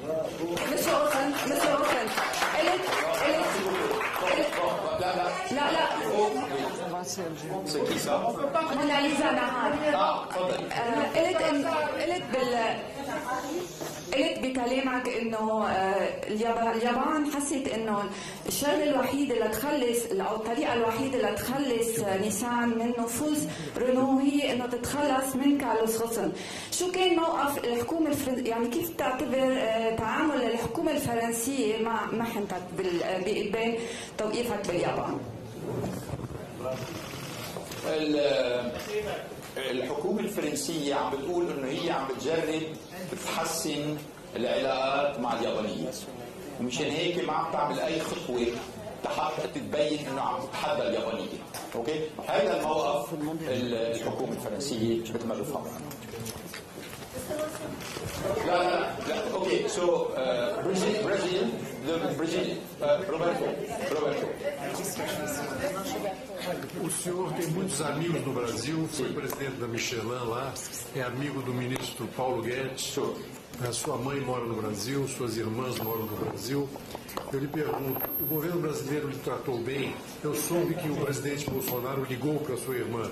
E a embaixada brasileira no Brasil, como foi o tratamento? Olha, os brasileiros, o cônsul do Brasil no Japão foi muito amigo, muito querido. Ele realmente cuidou de mim durante um período que foi muito difícil para mim. Você conhece ele, João Mendonça, com a família dele, ele tratou com muito carinho. Agora, você sabe porque o presidente Bolsonaro faz um anúncio no jornal, onde alguém fez uma pergunta para ele se ele está pronto para falar do meu caso com as autoridades japonesas. Se eu me lembro, ele falou que ele não quis fazer isso para não atrapalhar as autoridades japonesas. Bom, claro que eu não gosto desse tipo de declaração. Agora, eu respeito esse tipo de declaração, mas eu estava esperando um pouco mais ajuda da parte do governo brasileiro, que não aconteceu, infelizmente. Bon, attendez, oui. Est-ce qu'on peut avoir une autre question? Alors, on a France, Liban. Can we have the US? The US? Where is the US, by the way? Yeah. Okay, US is here. Mr. Ghosn? Please, US, okay. Yeah, okay. So, Nick Kostov. Nick Kostov from the Wall Street Journal. Yes. I'm curious as to what your plan is now, because it seems to me it's going to be difficult to find a legal forum in which to clear your name. So how do you feel about the prospect of living out, the rest of your life as an international fugitive? Is that the price to pay for getting out of Japan? Is it worth it? Yeah. Thank you. Well, first, I am used to what you call mission impossible. I've been into many mission impossible. When I went in Japan in 1999, everybody told me, it's impossible. You're not going to be able to make it. Who are you? You don't speak Japanese. You're coming from France. You're coming from Roro. Nobody knows that. And you know the story. I don't consider that now I'm in a situation where I cannot do anything. I can do a lot. And I'm going to clear my name. And I'm going to find the ways to make sure that the truth is going to come back. So today, yes, on the short term, I'm here. And by the way, I'm proud to be here because I'm surrounded by friends in Lebanon. I'm surrounded by people who respect me and who are proud of me, which really I needed after the ordeal I've been through. But I'm not going to just, say, okay, that's it. I'm not going to do anything else. So you can expect me in the next weeks to take some initiative to tell you how I'm going to clear my name, what kind of forum I'm going to be used to make sure that all the evidence are going to come to the table and that everything I've done be restored. And everything which happened be put not into a propaganda system where I appeal as the cold, greedy dictator, but for what I have been is somebody who has been a very important actor in the car industry with everything I've done. My friend, Mr. Ross. No, please. Okay. CNN, yes, please. BBC. Carlos Ghosn, request CNN. Following on from my colleague's question, it might seem to some that you've substituted a very small cell in Japan for a much larger one here in Lebanon, where you can't go anywhere, you can't leave the country, you and your wife are both at risk. Would you go to France? Would you even risk getting on a plane to go to France, even though the minister there has said you would not be extradited? Yeah, well, as you know, there is a red notice that the Japanese government has sent through Interpol. My lawyers say we can file the red notice, and particularly we can eliminate the red notice if we can explain our case, particularly if it's considered as a political case. They are more competent than me to tell you what's going to happen. But obviously, first, I don't consider myself as a prisoner in Lebanon. I'm very happy to be here, I can tell you. And I prefer this prison to the one where I was before, you can imagine. And particularly here, I'm with my friends, I'm with my family, my kids can come visit me, I can use the phone, I can use internet, I don't have followers, or the only followers I have, by the way, I didn't talk to you about the followers, I will probably, the only followers I have are people who want to talk to me, or who want something much nicer than I've been. So, frankly, I don't feel at all unhappy in Lebanon. I'm ready to stay a long time in Lebanon, but please do not consider that I'm just accept this as it is. I'm going to fight, because I have to clear my name, and this is something which is extremely important to me. I can't accept the fact that fabricating a story and lying about something at such a scale can win or can prevail. I can't accept it, particularly that this is my story. Mr. Ghosn from the BBC. Sit down, please. Okay, no, just one second. Yes, lady near. Yeah, near Richard. Yeah, can you give him? Well, can you give him the microphone, please? Is this the microphone? Yes, I'm coming back to you. This is no. Let me put the microphone. The question is, hi, Michelle Caruso Cabrera, CNBC. You said that you want Nissan to have autonomy, but autonomy needs to be earned. Yeah. It sounds like it's contradictory to me. Did you ever propose a merger, a full-on merger between Nissan and Renault? I didn't. I proposed a holding company where you have one share for the lines. That means there is no more Renault share, Nissan share. There is one share which is an aligned share, but you have a Nissan operation based in Japan, you have a Renault operation based in France, you keep the headquarters, but you have only one board. So you will have different headquarters, different brand, different executive committee, one board, one share. That's what I was proposing. So it was not a full merger, because in a full merger you have one headquarters, you have one board, you have one executive committee, which was not the case. So I was trying as much as possible to overcome the resistance coming from the Japanese to wanting to be very autonomous, and at the same time from the other side the willingness of the French to go for a full merger. So I thought that the holding company, the way I was presenting, was a very good balance between the wish of a full merger from one side and the desire for autonomy. But as you know, at the end of the day, one side said, why do we need all of this? Okay? Let's get rid of him. And that's what happened, because today there is nothing. There is no holding, there's not even an alliance. We went backward. We didn't go forward, we went backward. BBC.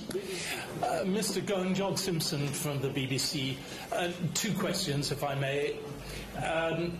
You say, and it's understandable, you don't want to cause a fuss between Lebanon and Japan, but it's clear that you say there's been a conspiracy. How high up in the Japanese system does that conspiracy go? Does it go up perhaps to the very top, would you believe? Secondly, would you be prepared to stand trial in Lebanon on the charges that that have been leveled against you?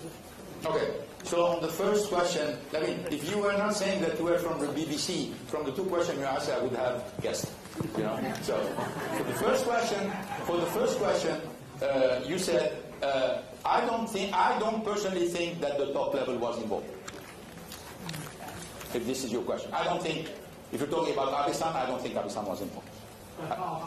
But you know, again, I need to respect my own word to avoid any friction between the two countries, and I think this is my duty to make sure that you know, we don't create more tension than what may happen. So we're going to stop it. Now the second question was about.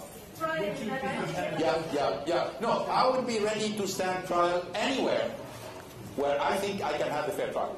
Anywhere. But the only reason for which, if somebody could guarantee to me, which was not the case of my lawyers, when I asked my lawyers many times, and they will tell you that, in Japan, will I have a fair trial? They were very embarrassed. They told me, we're going to do everything for you to have a fair trial. And they kept saying this to me, which worried me a lot. Because if my lawyer cannot even tell me, you're going to have a fair trial, I think Hironaka-san in his statement, or Takashi-san in his statement, they said, you know, even though he doesn't have a fair trial, we think he will be acquitted. Because of the strength of the argument they have in hands. But when you are in a position, you're not in your country, you don't speak the language, people tell you you're 99.4% conviction rate. Estimate is all of this because you have the first trial, the appeal, and then eventually Supreme Court. Then the second trial, the appeal, Supreme Court. 5 years. 5 years, estimate, no guarantee. 5 years of trial. After this, a 99.4% of conviction rate. Oh my God, that means I was seeing myself staying practically all my life in Japan. By the way, deprived from my wife, because there was absolutely no sign they were going to release a ban from my wife. When I went, I was not an expert of the Japanese system. When I went on bail, my lawyers told me, usually after 2 months, 3 months, if you respect all the conditions of the bail, which I did, they start to soften a little bit. You can start to use your phone, you can use your, you can use your email at home, maybe you can see your wife. That's what they told me. 9 months later, nothing was softened. Not one thing was softened. I was asking for the phone, for nothing at all. The judge kept saying, we're going to keep the same thing. And then what they told me is, you may not see your wife before the second trial starts. So my prospect was, I couldn't see Carol, I couldn't talk to Carol for another 1.5 years. For what? Tampering evidence? But I have plenty of people visiting me, I could tamper evidence with anybody. With anybody. And by the way, I left Japan, even though I have followers behind me, camera in the house, no telephone, etc. So if I was intending to do something, I would have done it. Anyway, so this was persecution. This was persecution, it was obvious. And because it's persecution and no hope, and you have this bombarding of the villain, unfortunately supported outside, I decided to take the risk. Because I wanted justice. And now, I can tell you, the first forum where I can express myself in front of the justice, which is not biased, I'll go for it. Monsieur Ghosn, Christophe Lacuvisi.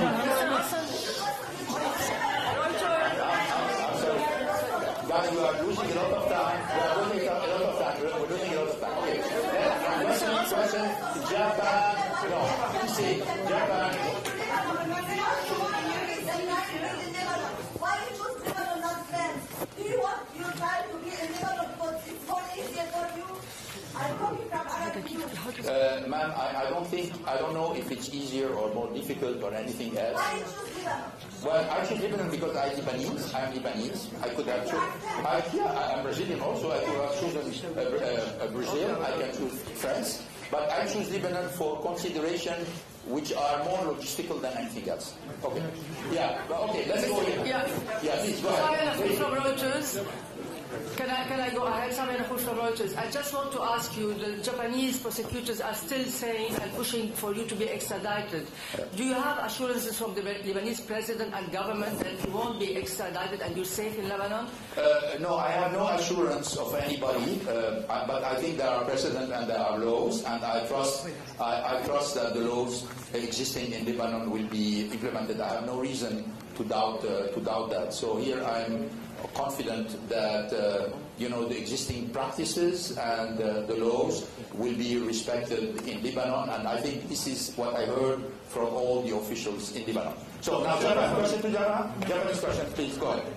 You have the mic. TV Tokyo. Yeah. TV Tokyo. テレビ東京の阿部です。Speaking English. Yes, please. Yeah. Well, if not, you will not going to have an answer. Please sit down. You are a respected CEO in Japan, but you broke Japanese law to be here. Isn't it wrong? Please let the Japanese people know your thought. My what? Broke. My thought. Yeah, your thought. Yeah. I will. Yeah, to Japanese people. Well, obviously, again, let's go back to your question. As you said, I was, and I still think I am, for at least part of the population, a respected businessman in Japan. And I remember I had many meetings with the press, and the press even, which is not very favorable to me, who told me nobody contests the fact that you have revived Nissan, nobody contests the fact you have done good things in Japan because all the other CEOs were following some of the practices that you introduced in 1999, etc. Nobody contests that, okay? But you need to defend these charges, okay? You have charges against you, you need to defend them, which is exactly what I want to do. But how can I defend myself if I am denied justice? If I am denied the tool to defend myself? How can I defend myself? Yeah, I mean, obviously, breaking the law in Japan because I got out of Japan is a problem. But don't you think it's a problem that the prosecutor broke 10 laws in Japan following mine, and nobody cares? Nobody cares. They broke the law. I mean, you know very well that there is a law in Japan saying the prosecutor cannot leak. You know that, okay? You know that. But you know they leak. Everybody tells you they leak. All the journalists come tell me, you know, we heard this from the prosecutor. Okay, they're breaking the law. But nobody cares. So why me breaking the law is a problem when the prosecutor breaking 10 laws is not a problem and nobody cares? So at a certain point in time, when you are in a situation where the only guy you have to respect the law and everybody else doesn't respect the law and nobody cares, you say it's a rigged system. It's a rigged system. And I don't think, and frankly, I don't think Japan deserves that. I don't think Japanese people are like that. As I told you, I love Japan. I love Japanese people. I spent 17 years. I don't regret it. I don't regret it. I'm telling you. What I regret is specific nomination I've done inside the company because at the end of the day, I was damn wrong on the people. I regret that. But the Japanese people have been good to me. And my intention is not to hurt Japan or to hurt the Japanese people. But why am I being paid with the evil? Why? What did I do? Why am I being treated like a terrorist in Japan? Like somebody who's going to hurt other people? What did I do to deserve this treatment? That's what I don't understand. Okay. Yes. Okay. Yes. Second question for Japan, and then yes. Please go ahead. Yes, I am from a Japanese publishing company, Shogakukan, and the News Weekly Post, Newspaper 7. Yes, and I was firstly very surprised that there were so few Japanese media here, and you didn't let other Japanese media in. And why you selected like that, or you have some kind of anger against Japanese media, or another thing is that how we don't have any information about how you were treated in prison, and could you tell us a little bit detail? Look, I'm not segregating against Japanese media. I know that a lot of colleagues are outside. But frankly, if you've been selected, in my opinion, it were the only people who tried to be objective into the situation, and all the other people were being sourced as the prosecutors. Okay? So, frankly, introducing people who are a relay for the prosecutor propaganda is not any advantage for me. I want to talk with people who can analyze the facts and who can talk about the facts. But it doesn't mean I'm running from them. I can tell you, when we finish, I'm going to go see them and tell them hello, and I have nothing against you. But I wanted here in the room the BBC, the CNN, the CBS, the Al-Nahar, the NBC, etc., the Globo, because these are people who are big media and who are going to be very objective in front of the case. They're not going to be sweet to me, but they're going to be factual. While, you know, most of their colleagues, for 14 months, they have been telling everything Nissan and the prosecutors are saying. Every single thing, without any single sense of analysis, without any single sense of criticism. That's why I think, you know, unfortunately this is a room, it's already full. If I add all the Japanese media here, it would not have been possible. But I'm not running from that. And I'm counting on you to carry the message. Monsieur Ghosn, Christophe Jacques-Ubizine de BFM Business, vous avez dit qu'il y avait deux raisons pour que tout toutes ces affaires commencent. La première, c'était les performances moins bonnes de Nissan. La deuxième, c'est le droit de vote double instauré par l'État français en 2015. Est-ce que vous tenez responsable, le ministre de l'économie de l'époque, de l'avoir institué? Je rappelle qu'il s'appelait à l'époque Emmanuel Macron. Oui, non, je suis navré, mais vous avez mal compris ce que je voulais dire.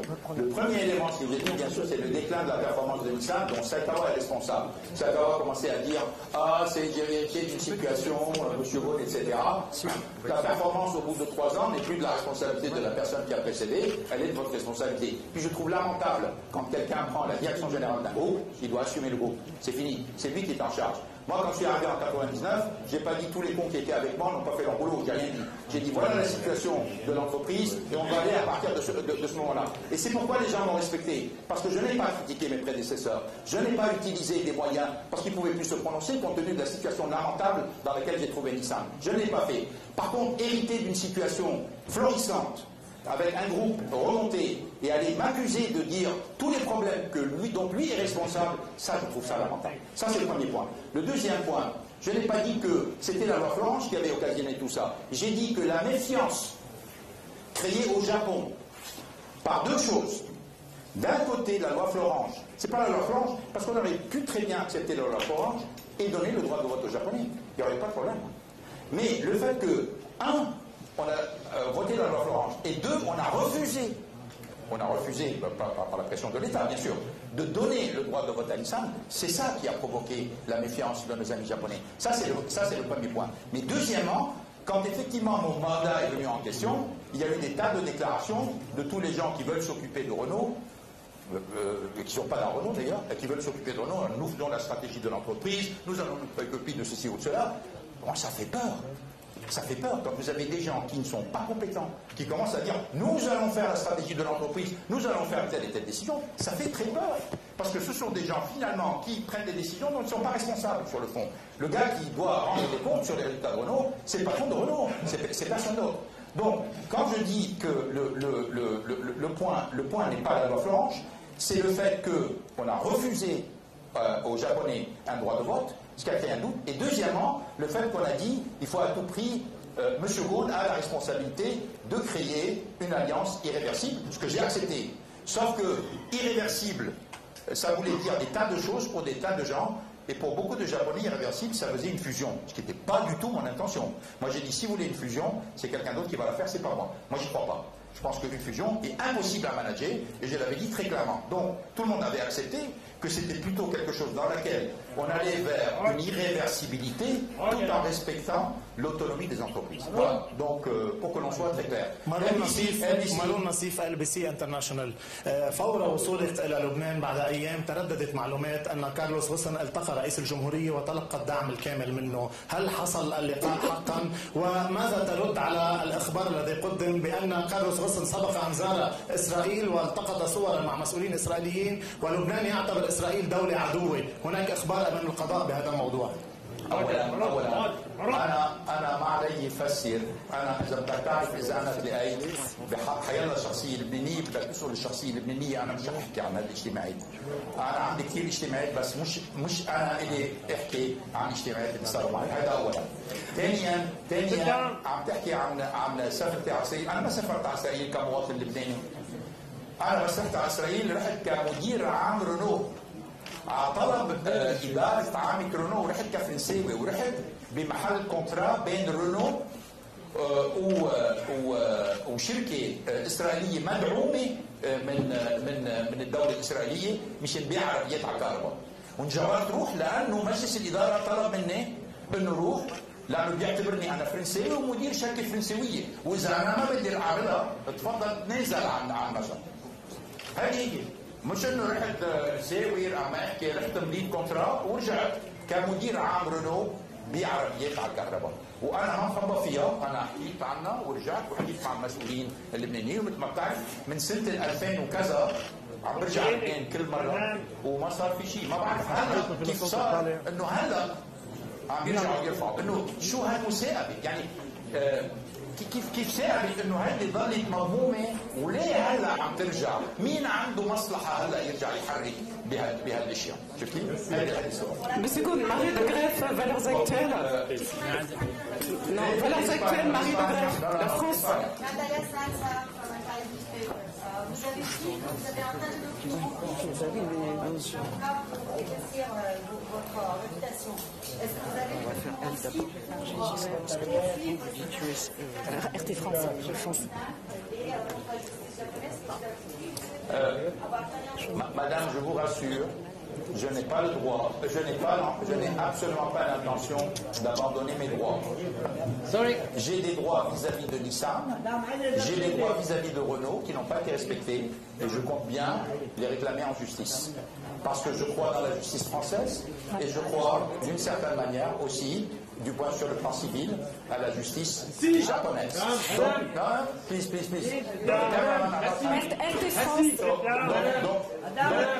RT France, Monsieur Ghosn. RT France, cette question, puisque cette affaire RT France. Voilà. Cette affaire, elle semble avoir mis en lumière des failles présumées au sein de la justice nippone. En tout cas, ça pose beaucoup d'interrogations. Malgré cela, la France semble être restée quand même assez silencieuse, Monsieur Ghosn.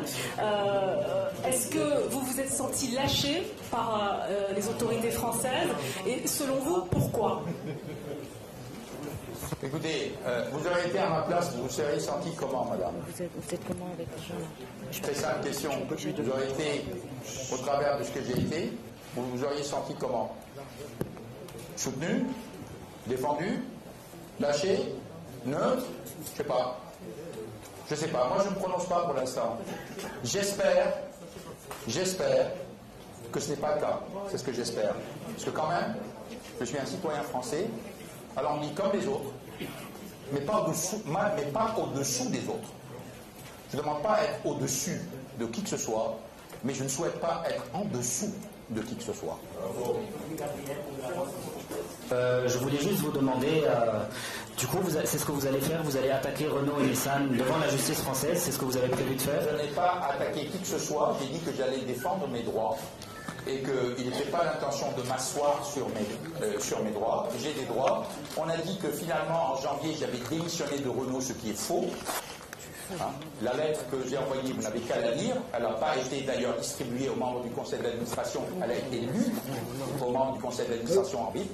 Je n'ai pas démissionné de Renault. Donc ça, c'est une forfaiture de dire que j'ai démissionné de Renault. Je me suis retiré pour permettre à Renault de fonctionner normalement alors que j'étais en prison. Mais dire que ça, c'est une démission, c'est quand même un travestissement de la réalité. Or, j'ai demandé à partir à la retraite et je défendrai mes droits en tant que personne qui a travaillé autant d'années, qui a rendu autant de services et qui a droit à une retraite. Je ne peux pas vous dire ce que je vais faire, je vous dis je vais défendre mes droits. Oui. Ok.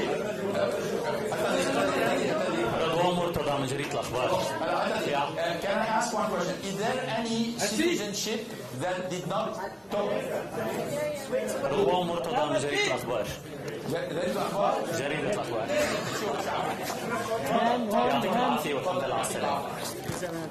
في سؤال هو استكمال للسؤال اللي سأله زميلي حول زيارة إسرائيل. أنت قلت إنه رحت كنت ممثل لشركة، لكن إنك أنت رحت بال 2008 يعني بعد سنتين على حرب تموز. يعني كانت أيدي المسؤولين الإسرائيليين اللي أنت صافحتها ما كانت جفت من دم اللبنانيين اللي ماتوا، أنت حكيت عن معاناة، حكيت عن ظلم تعرضت له باليابان، انحرمت من مرتك كارول لسنة ونص، في كثير من الأسرى موجودين عند هيدا العدو. سؤالي أنا، ولو أنك أنت رحت كممثل لشركة، هل تعتذر للبنانيين على هيدي الزيارة؟ وهل تعتبر إسرائيل عدو؟ هل بعتذر شو يعني؟ هل تعتبر إسرائيل عدو؟ وهل تعتذر؟ أنا معلوم بعتذر بالزيارة، وأنا كنت كثير مأثر بس شفت انه اسم الشعب اللبناني تاثر فيها، لانه اخر شغله كان بدي اعملها انه ادقر الشعب اللبناني، هيدي اخر شغله عملتها.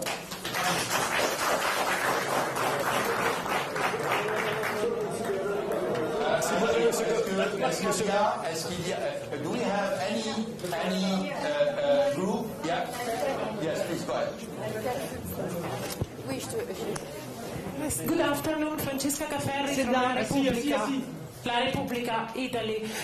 You were mentioning the possible alliance between Renault and FCA.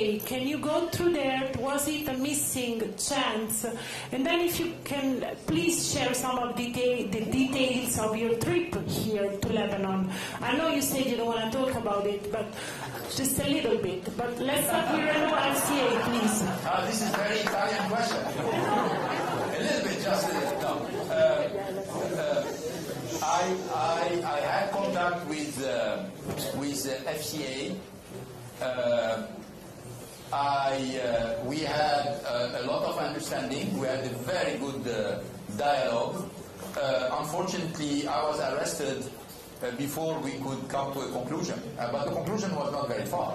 I had a planned meeting in January for a kind of final conclusion of the deal. In January, I was in the detention center of Kosovo, and as you know, this deal went on, but unfortunately did not happen to Renault. And I think it's a big waste for Renault. I think it's a great opportunity for PSA, but it's a great waste for Renault. That's what I'm saying. Maryse Burgot pour France Télévisions. France Télévisions, oui.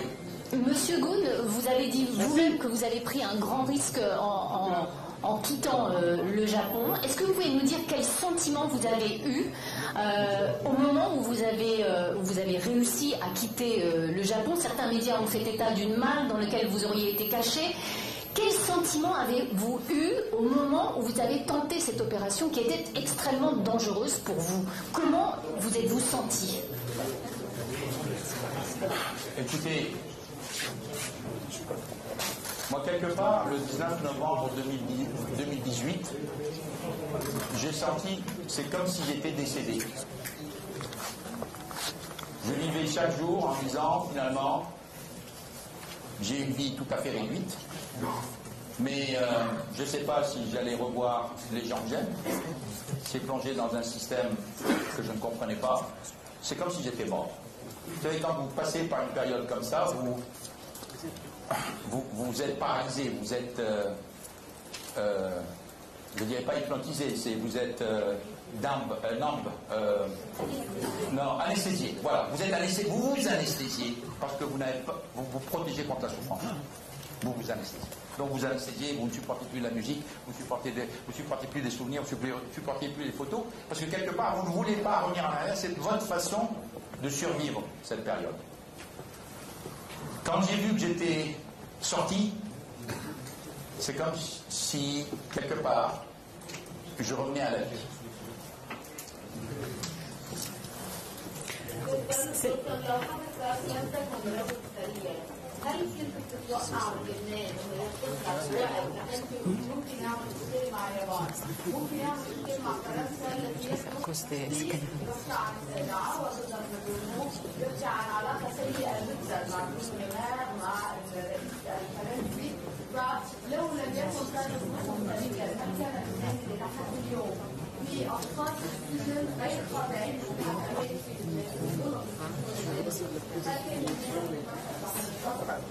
أنا ما بعرف جاوب على السؤال يعني كله سبيكوليشن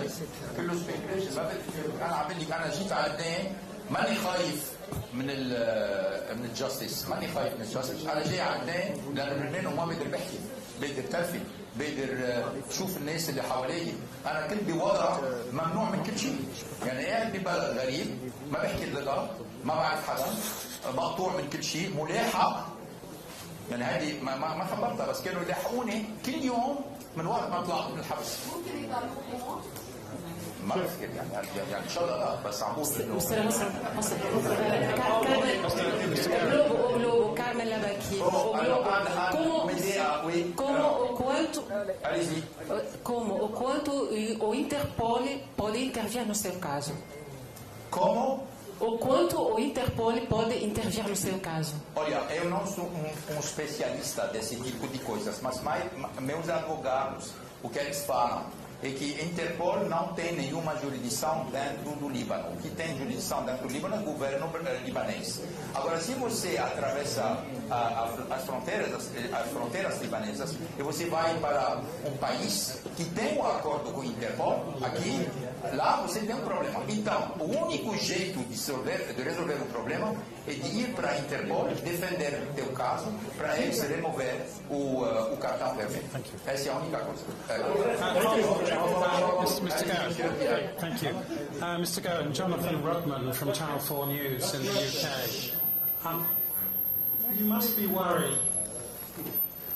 You must be worried that this affair is going to haunt you for the rest of your life, because people will say, if a guy is prepared to escape from Japan in a box, well, there's no smoke without fire.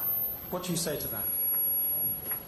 Well, you know, there have been many stories about how I escaped, to do I escaped, and we heard a lot of things which are contradictory, which obviously I'm not going to come back with.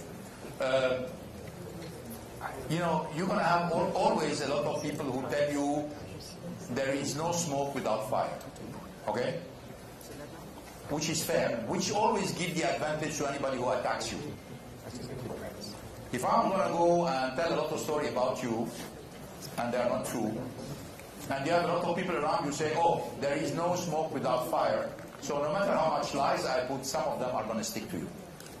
This is the advantage of who is on the offensive. And in this case, that's what's happening. I was an easy target. Why? Because I was renowned. I was a foreigner. So it was very easy to say, this guy has overcome all the limits.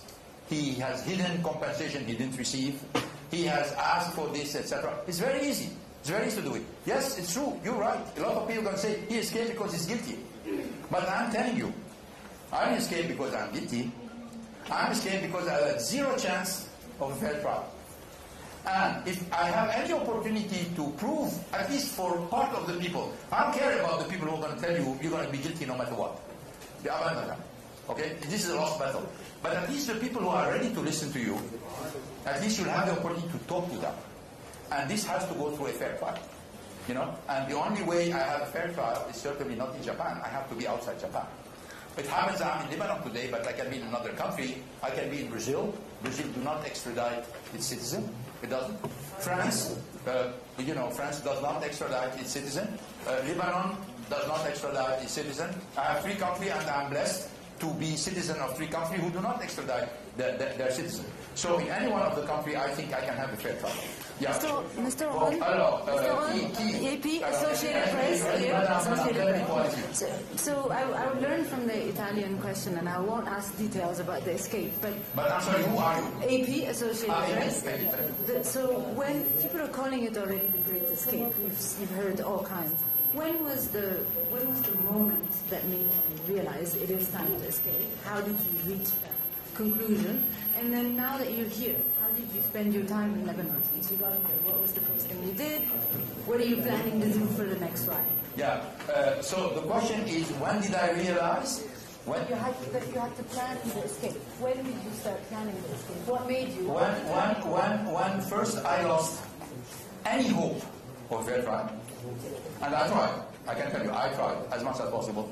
And then when I noticed that the trial was constantly postponed, even though at the beginning the judge told us, I didn't tell you this, but he told us in the session that we had in November that he was going to try to start the trial on the second charge in September 2020. I was very happy. I said, oh, finally, we're going to see the end of the tunnel. End of the tunnel, that means we're talking about 2022. But then he came on the 25th of December, which was Christmas Day, where we had a pre-trial. And he said, I'm afraid the prosecutor cannot afford to have 2 trials at the same time. Too much work. So what did they say? They say, I cannot promise I'm going to start the second trial in September. So we said, when? Well, he said, I'm not going to commit, but certainly not before 2021. Postpone. And it's always the prosecutor who's prevailed. Whatever the defense says doesn't matter. And second, this is number 1. Number 2 is, I want to see my wife. I mean, the judge was surprised I want to see my wife. But maybe for a lot of people it would have been not a punishment not to see their wife, but for me it was. And they knew it because they had their correspondence with Carol. They knew I love Carol, and she is a pillar for me. They knew this because they had all the correspondence. They get to her email. They were not supposed to have the email. They were not supposed to take a phone. They took everything. They knew all of this. And because they knew all of this, they said, okay, we're going to put him on his knee. We're going to cut him from his wife. And they were right. They put me on my knees. So when I've seen that I couldn't see Carol, and I didn't have any horizon to see my wife and have a normal life, I said, what's left? What's left? I have to leave. I have nothing here. Lebanon, what did you do in Lebanon? What did you do in Lebanon? So let's see. No, Monsieur سكاي نيوز عربية دارين حلوة. لما اخترت لبنان هل حصلت على ضمانات أمنية أو سياسية؟ وما اخترت بلد ثاني بتحصل على جنسيته؟ واليوم كارلوس غوسن ممن يخاف في اجراءات امنيه مشدده اليوم شفناها، حكيت انك باليابان كنت بتمشي لحالك من دون مرافقه، ممن يخاف اليوم كارلوس غوسن بلبنان؟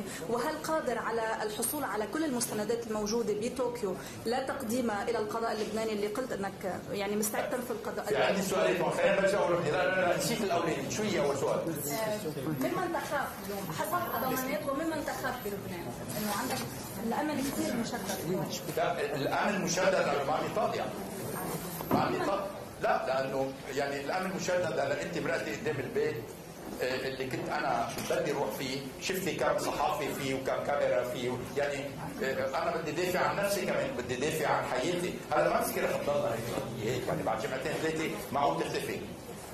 هلا انا ما بفكر انه في خطر علي بلبنان، ما بفكر، بس مش معناتها انه مش رح اقدر يعني اخذ احتياطات حتى ما يصير في شيء. بس ثاني سؤال اخر سؤال. هل قادرون على الحصول على كل المستندات اللازمه لتقديمها للقضاء اللبناني اللي رح يصير؟ انا المحاميه تبعوني مثل ما بتعرفي باليابان عندهم مستندات كثيره، وعده المستندات مرقوهم للمحاميه تبعوني بلبنان ورح عم يكفوا يشتغلوا معهم.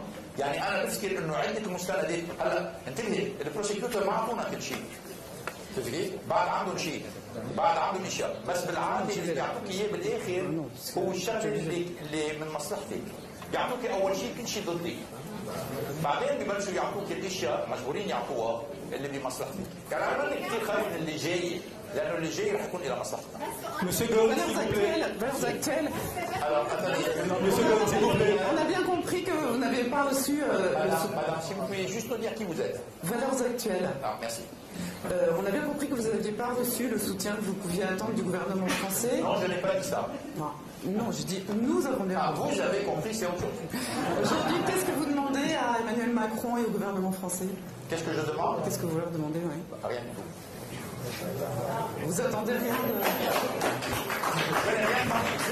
Vous me posez une question, vous me dites qu'est-ce que vous demandez au gouvernement français? Je ne demande rien au gouvernement français, puisque le gouvernement français a dit présomption d'innocence, ce que je crois, et je crois que quand le président de la République a des présomptions d'innocence, je le crois.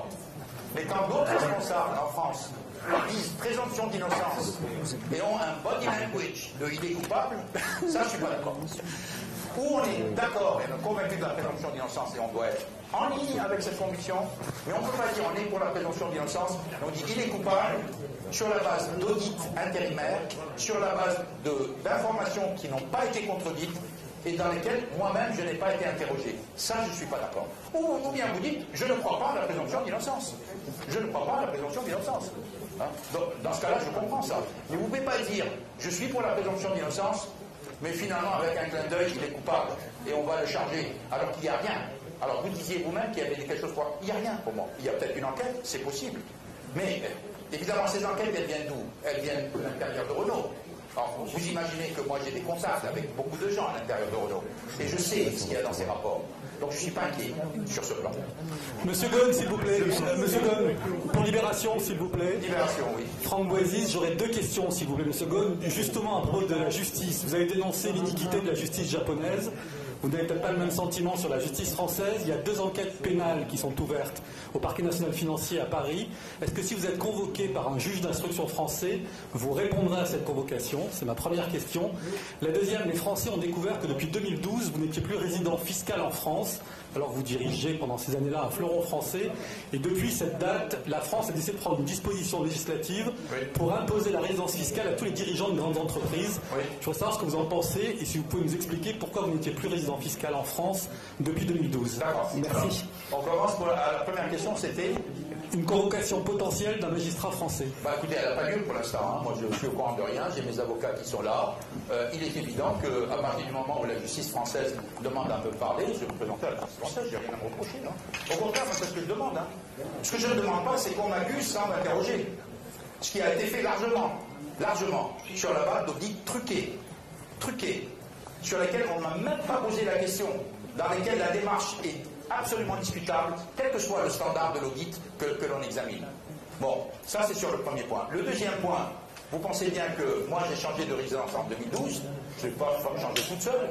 Quand vous changez de résidence, vous adressez à l'administration fiscale, vous allez expliquer pourquoi vous changez de résidence, vous allez dire où vous allez, et c'est l'administration fiscale qui fait un audit fiscal, qui a été fait dans mon cas, et qui vous donne après, bon, en disant, bon, effectivement, il n'y a rien, vous pouvez faire ce que vous voulez. C'est ce qui s'est passé. Donc maintenant, on vient dire, ah, un patron d'une grande entreprise française doit être fiscalisé en France. Très bien, la loi a changé, eh ben, les patrons français devront agir en fonction de la loi. C'est tout. Mais moi, ce que je peux vous dire, c'est qu'en 2012, je ne l'ai pas fait en catimini. Je me suis adressé aux autorités. J'avais d'ailleurs un fiscaliste qui l'a fait. Il a demandé toutes les autorisations. J'ai expliqué pourquoi j'allais le faire. Je vous rappelle qu'en 2012, c'était une situation dans laquelle on était en train de créer des synergies de l'Alliance. Donc il était très important pour moi d'apparaître comme étant plus à Amsterdam qu'à Paris, pour éviter de froisser les sensibilités japonaises, ce qui, au départ, tout le monde pensait que c'était quelque chose de fabriqué, mais on sait qu'aujourd'hui, ça n'était pas du tout fabriqué. C'est la raison pour laquelle j'ai été à Amsterdam. J'ai passé beaucoup de temps à Amsterdam. Tout le travail de l'Alliance se faisait à Amsterdam. Donc voilà. Alors maintenant, on revient là-dessus. Il y a une nouvelle loi, on n'a plus de loi. Voilà. Ouais. Alors, please. Financial Times. Mr. Ghosn, do you think that the alliance can succeed without you? I think yes. No, frankly, I think, yes, the alliance can succeed without me. But the alliance has to follow some rules. The alliance is not going to work with consensus. That I can tell you. And for the moment, they all think that consensual decision-making is one way to make the alliance live. It's wrong. And you know who's wrong and who's right? Look at the result. That's the only way you're going to know who is right and who is wrong in a business. You look at the result. You look at the growth, you look at the bottom line, and you look at the evolution. Well, when I look at what happened for the last 13 months, with everything that happened, I'm not reassured about the future of the lines. Yes. Monsieur Ghosn, James André pour faire Monsieur, là-bas, oui. Alors, vous avez la parole. Allez-y. Oui, James André pour France 24. Je voulais simplement savoir, votre vie, évidemment, était passée au crible suite à cette affaire dans les médias, partout. On vous a présenté souvent comme ayant, on va dire, atteint un niveau où vous étiez déconnecté des réalités. Il vous est arrivé ce qui vous est arrivé, ça change évidemment un homme. Quand vous repensez à cette période-là, qu'est-ce que vous pensez? Et qu'est-ce que vous auriez à dire sur cette image qu'on a dépeinte? Non, mais c'est pas une question d'image. Moi, il y a eu des tournants dans ma vie. J'ai fait des choix. Il y en a certains que je regrette. C'est tout. C'est pas une question de comment je vis ou pourquoi je vis, etc. J'ai eu des tournants, j'ai eu des décisions importantes à faire, et dans certaines décisions, j'ai fait le mauvais choix. Je vous dis, aujourd'hui, on parlait de General Motors. Quand Steve Ratner m'a proposé de devenir le patron de General Motors en 2009, et que j'ai refusé de prendre le job en fidélité à Renault et Nissan, j'ai fait une connerie. Parce que je serai aujourd'hui patron aux États-Unis. Marie Barra, qui est patron de General Motors, a gagné 26 ou 27 millions de dollars l'année dernière. Il n'y a pas eu une ligne dans un journal là-dessus. Elle vit très bien, elle est une citoyenne respectée, elle a un job beaucoup plus facile parce qu'elle n'avait qu'une entreprise à gérer, elle est dans son propre pays. Moi, je n'étais pas dans mon pays, je travaillais au travers des continents, tout le monde était très content que je fasse ce boulot, et maintenant on vient me dire « Ah, M. Ghosn, vous voyagez beaucoup. Ah, M. Ghosn, vous touchiez beaucoup d'argent. Ah, M. Ghosn, ceci ou cela. » Alors on était très content que je mette en place ces mesures de façon à pouvoir vivre en tant que patron de plusieurs entreprises. C'est ça que je regrette. J'aurais dû faire des choix plus simples. Bon. J'ai fait cela, je les assume. Donc, moi, c'est plutôt dans ce sens-là. Il y a eu des tournants, j'ai pris des décisions. Certaines décisions que j'ai prises, je suis OK. D'autres décisions, je me suis dit, t'as fait une connerie. I'm sorry?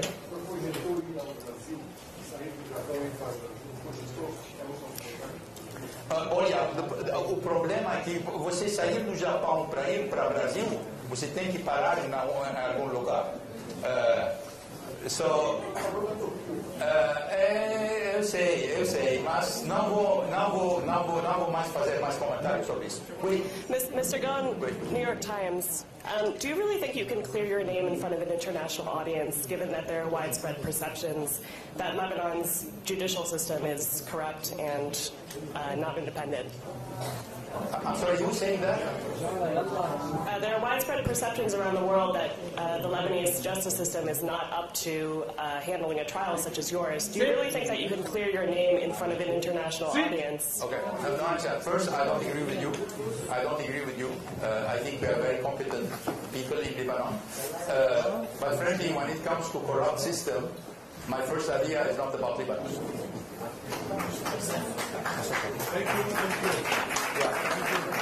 ITN Television News of the UK.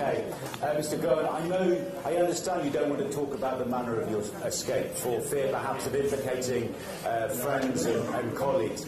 But it's a moment of great drama. Can you tell us your feelings, your emotion when you got into the packing case, your emotions when you got on the plane to freedom? Please.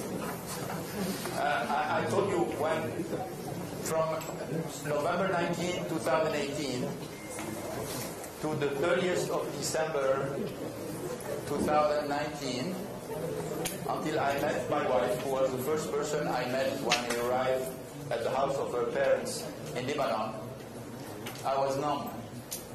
I numbed myself. I had no feeling. I try not to have feeling. Because when you have feeling, you're in danger when you are in a situation like this. So, if you tell me what are your feelings, yes, obviously, I was nervous, I was tense, I was anxious, I was hopeful, but frankly, I spent a period of time, I don't know, probably people who are specialized in this can explain to you, I was like, no, I've been like a kind of nightmare for the 13 months.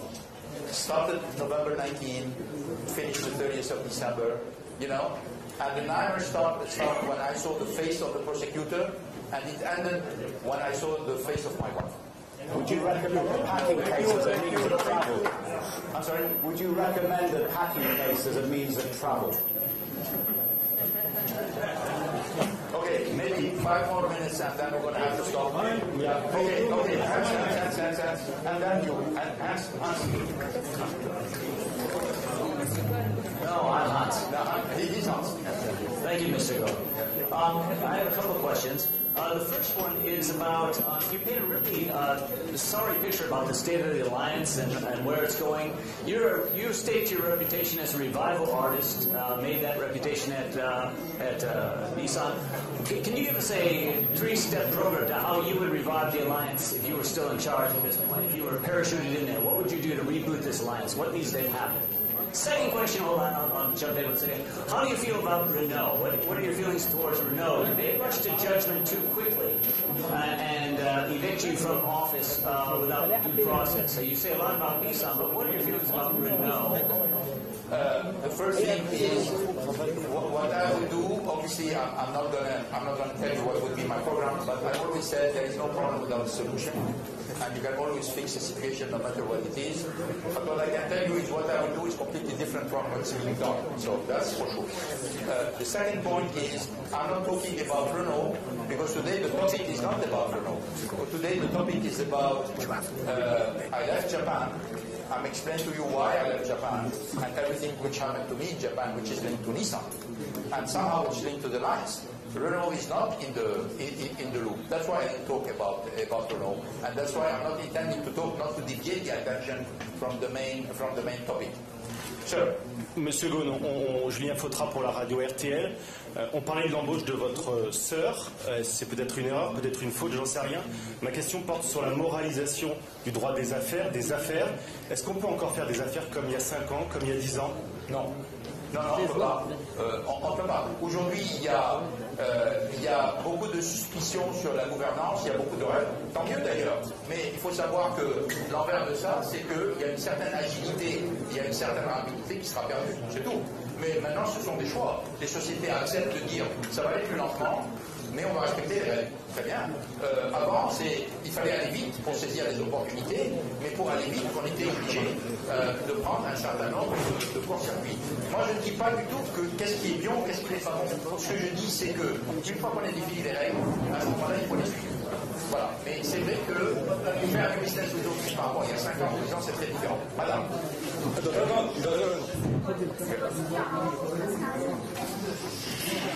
Oui.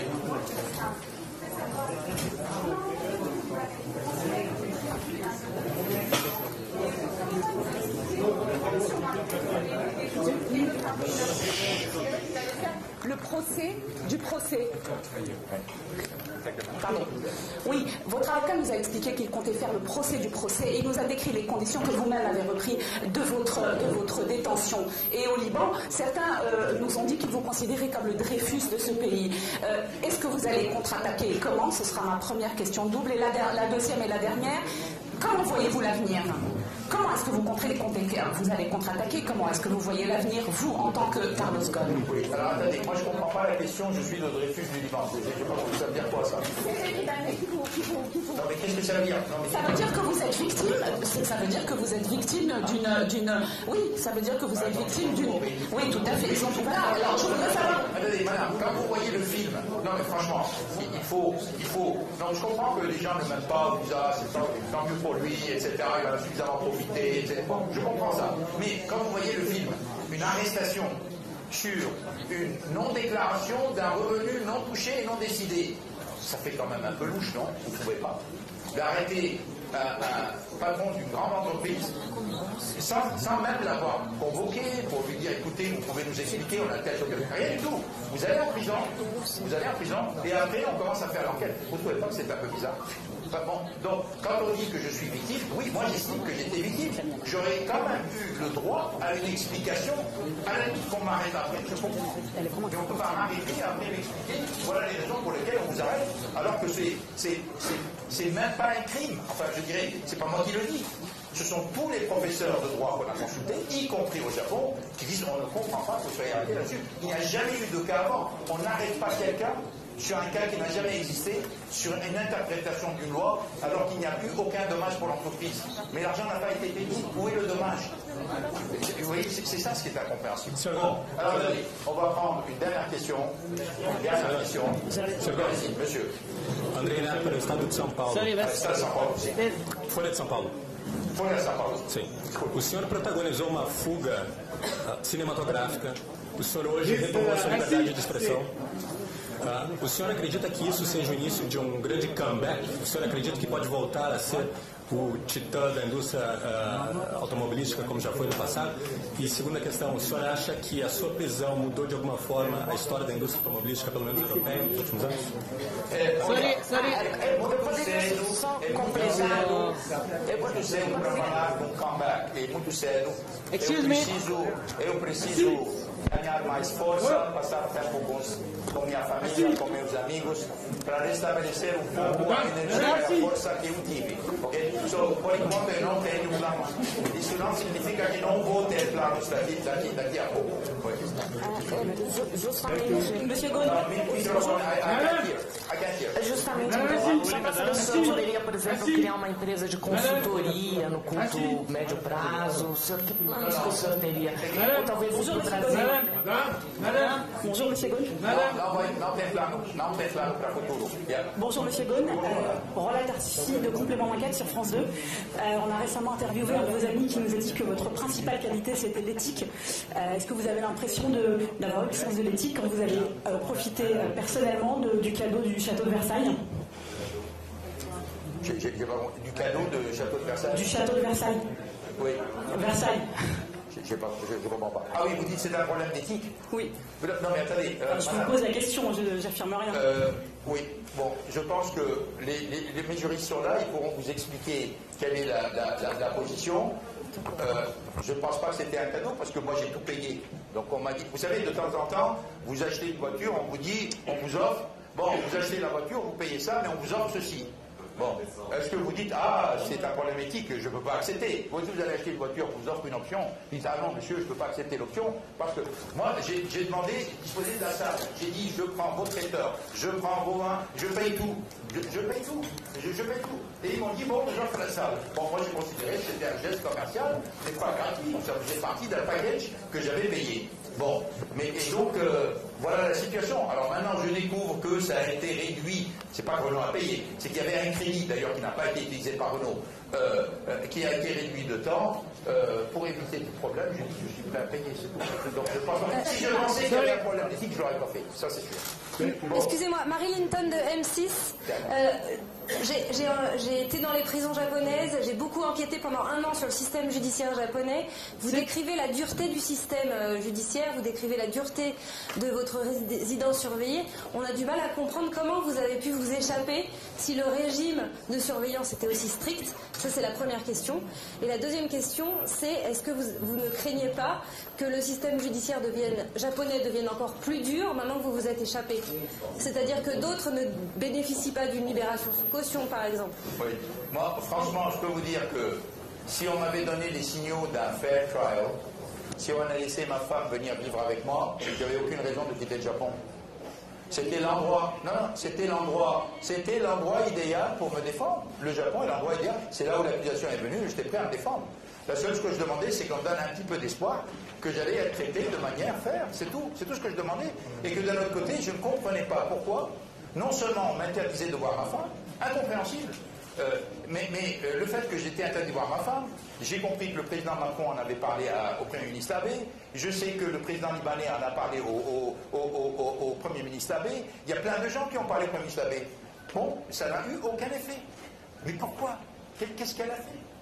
Et puis maintenant, cette affaire de demande d'arrêt pour Carole, parce qu'ils disent, on soupçonne qu'elle n'ait pas dit dans sa déclaration d'il y a 9 mois qu'elle connaissait quelqu'un qu'elle avait rencontré. On lance un mandat international d'arrêt contre une personne pour ça? Enfin, je ne sais pas, moi. Si ça vous paraît normal, moi, ça ne me paraît pas du tout normal. Je me dis, il y a une charge ici, il y a une concentration qui est extrêmement préoccupante. Alors, écoutez, je ne vais pas vous retenir plus longtemps. On a encore, moi j'ai beaucoup de chaînes télé et d'interviews à faire. Je voudrais qu'on arrête. Oui, où est-ce qu'il est mon document? Oui, je voulais. Bon. Non, c'est bon, on arrête. Voilà. Merci beaucoup. Merci.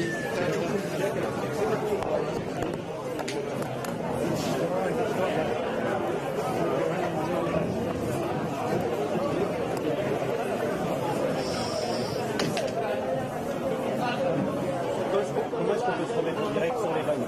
Quelque part, tu es là.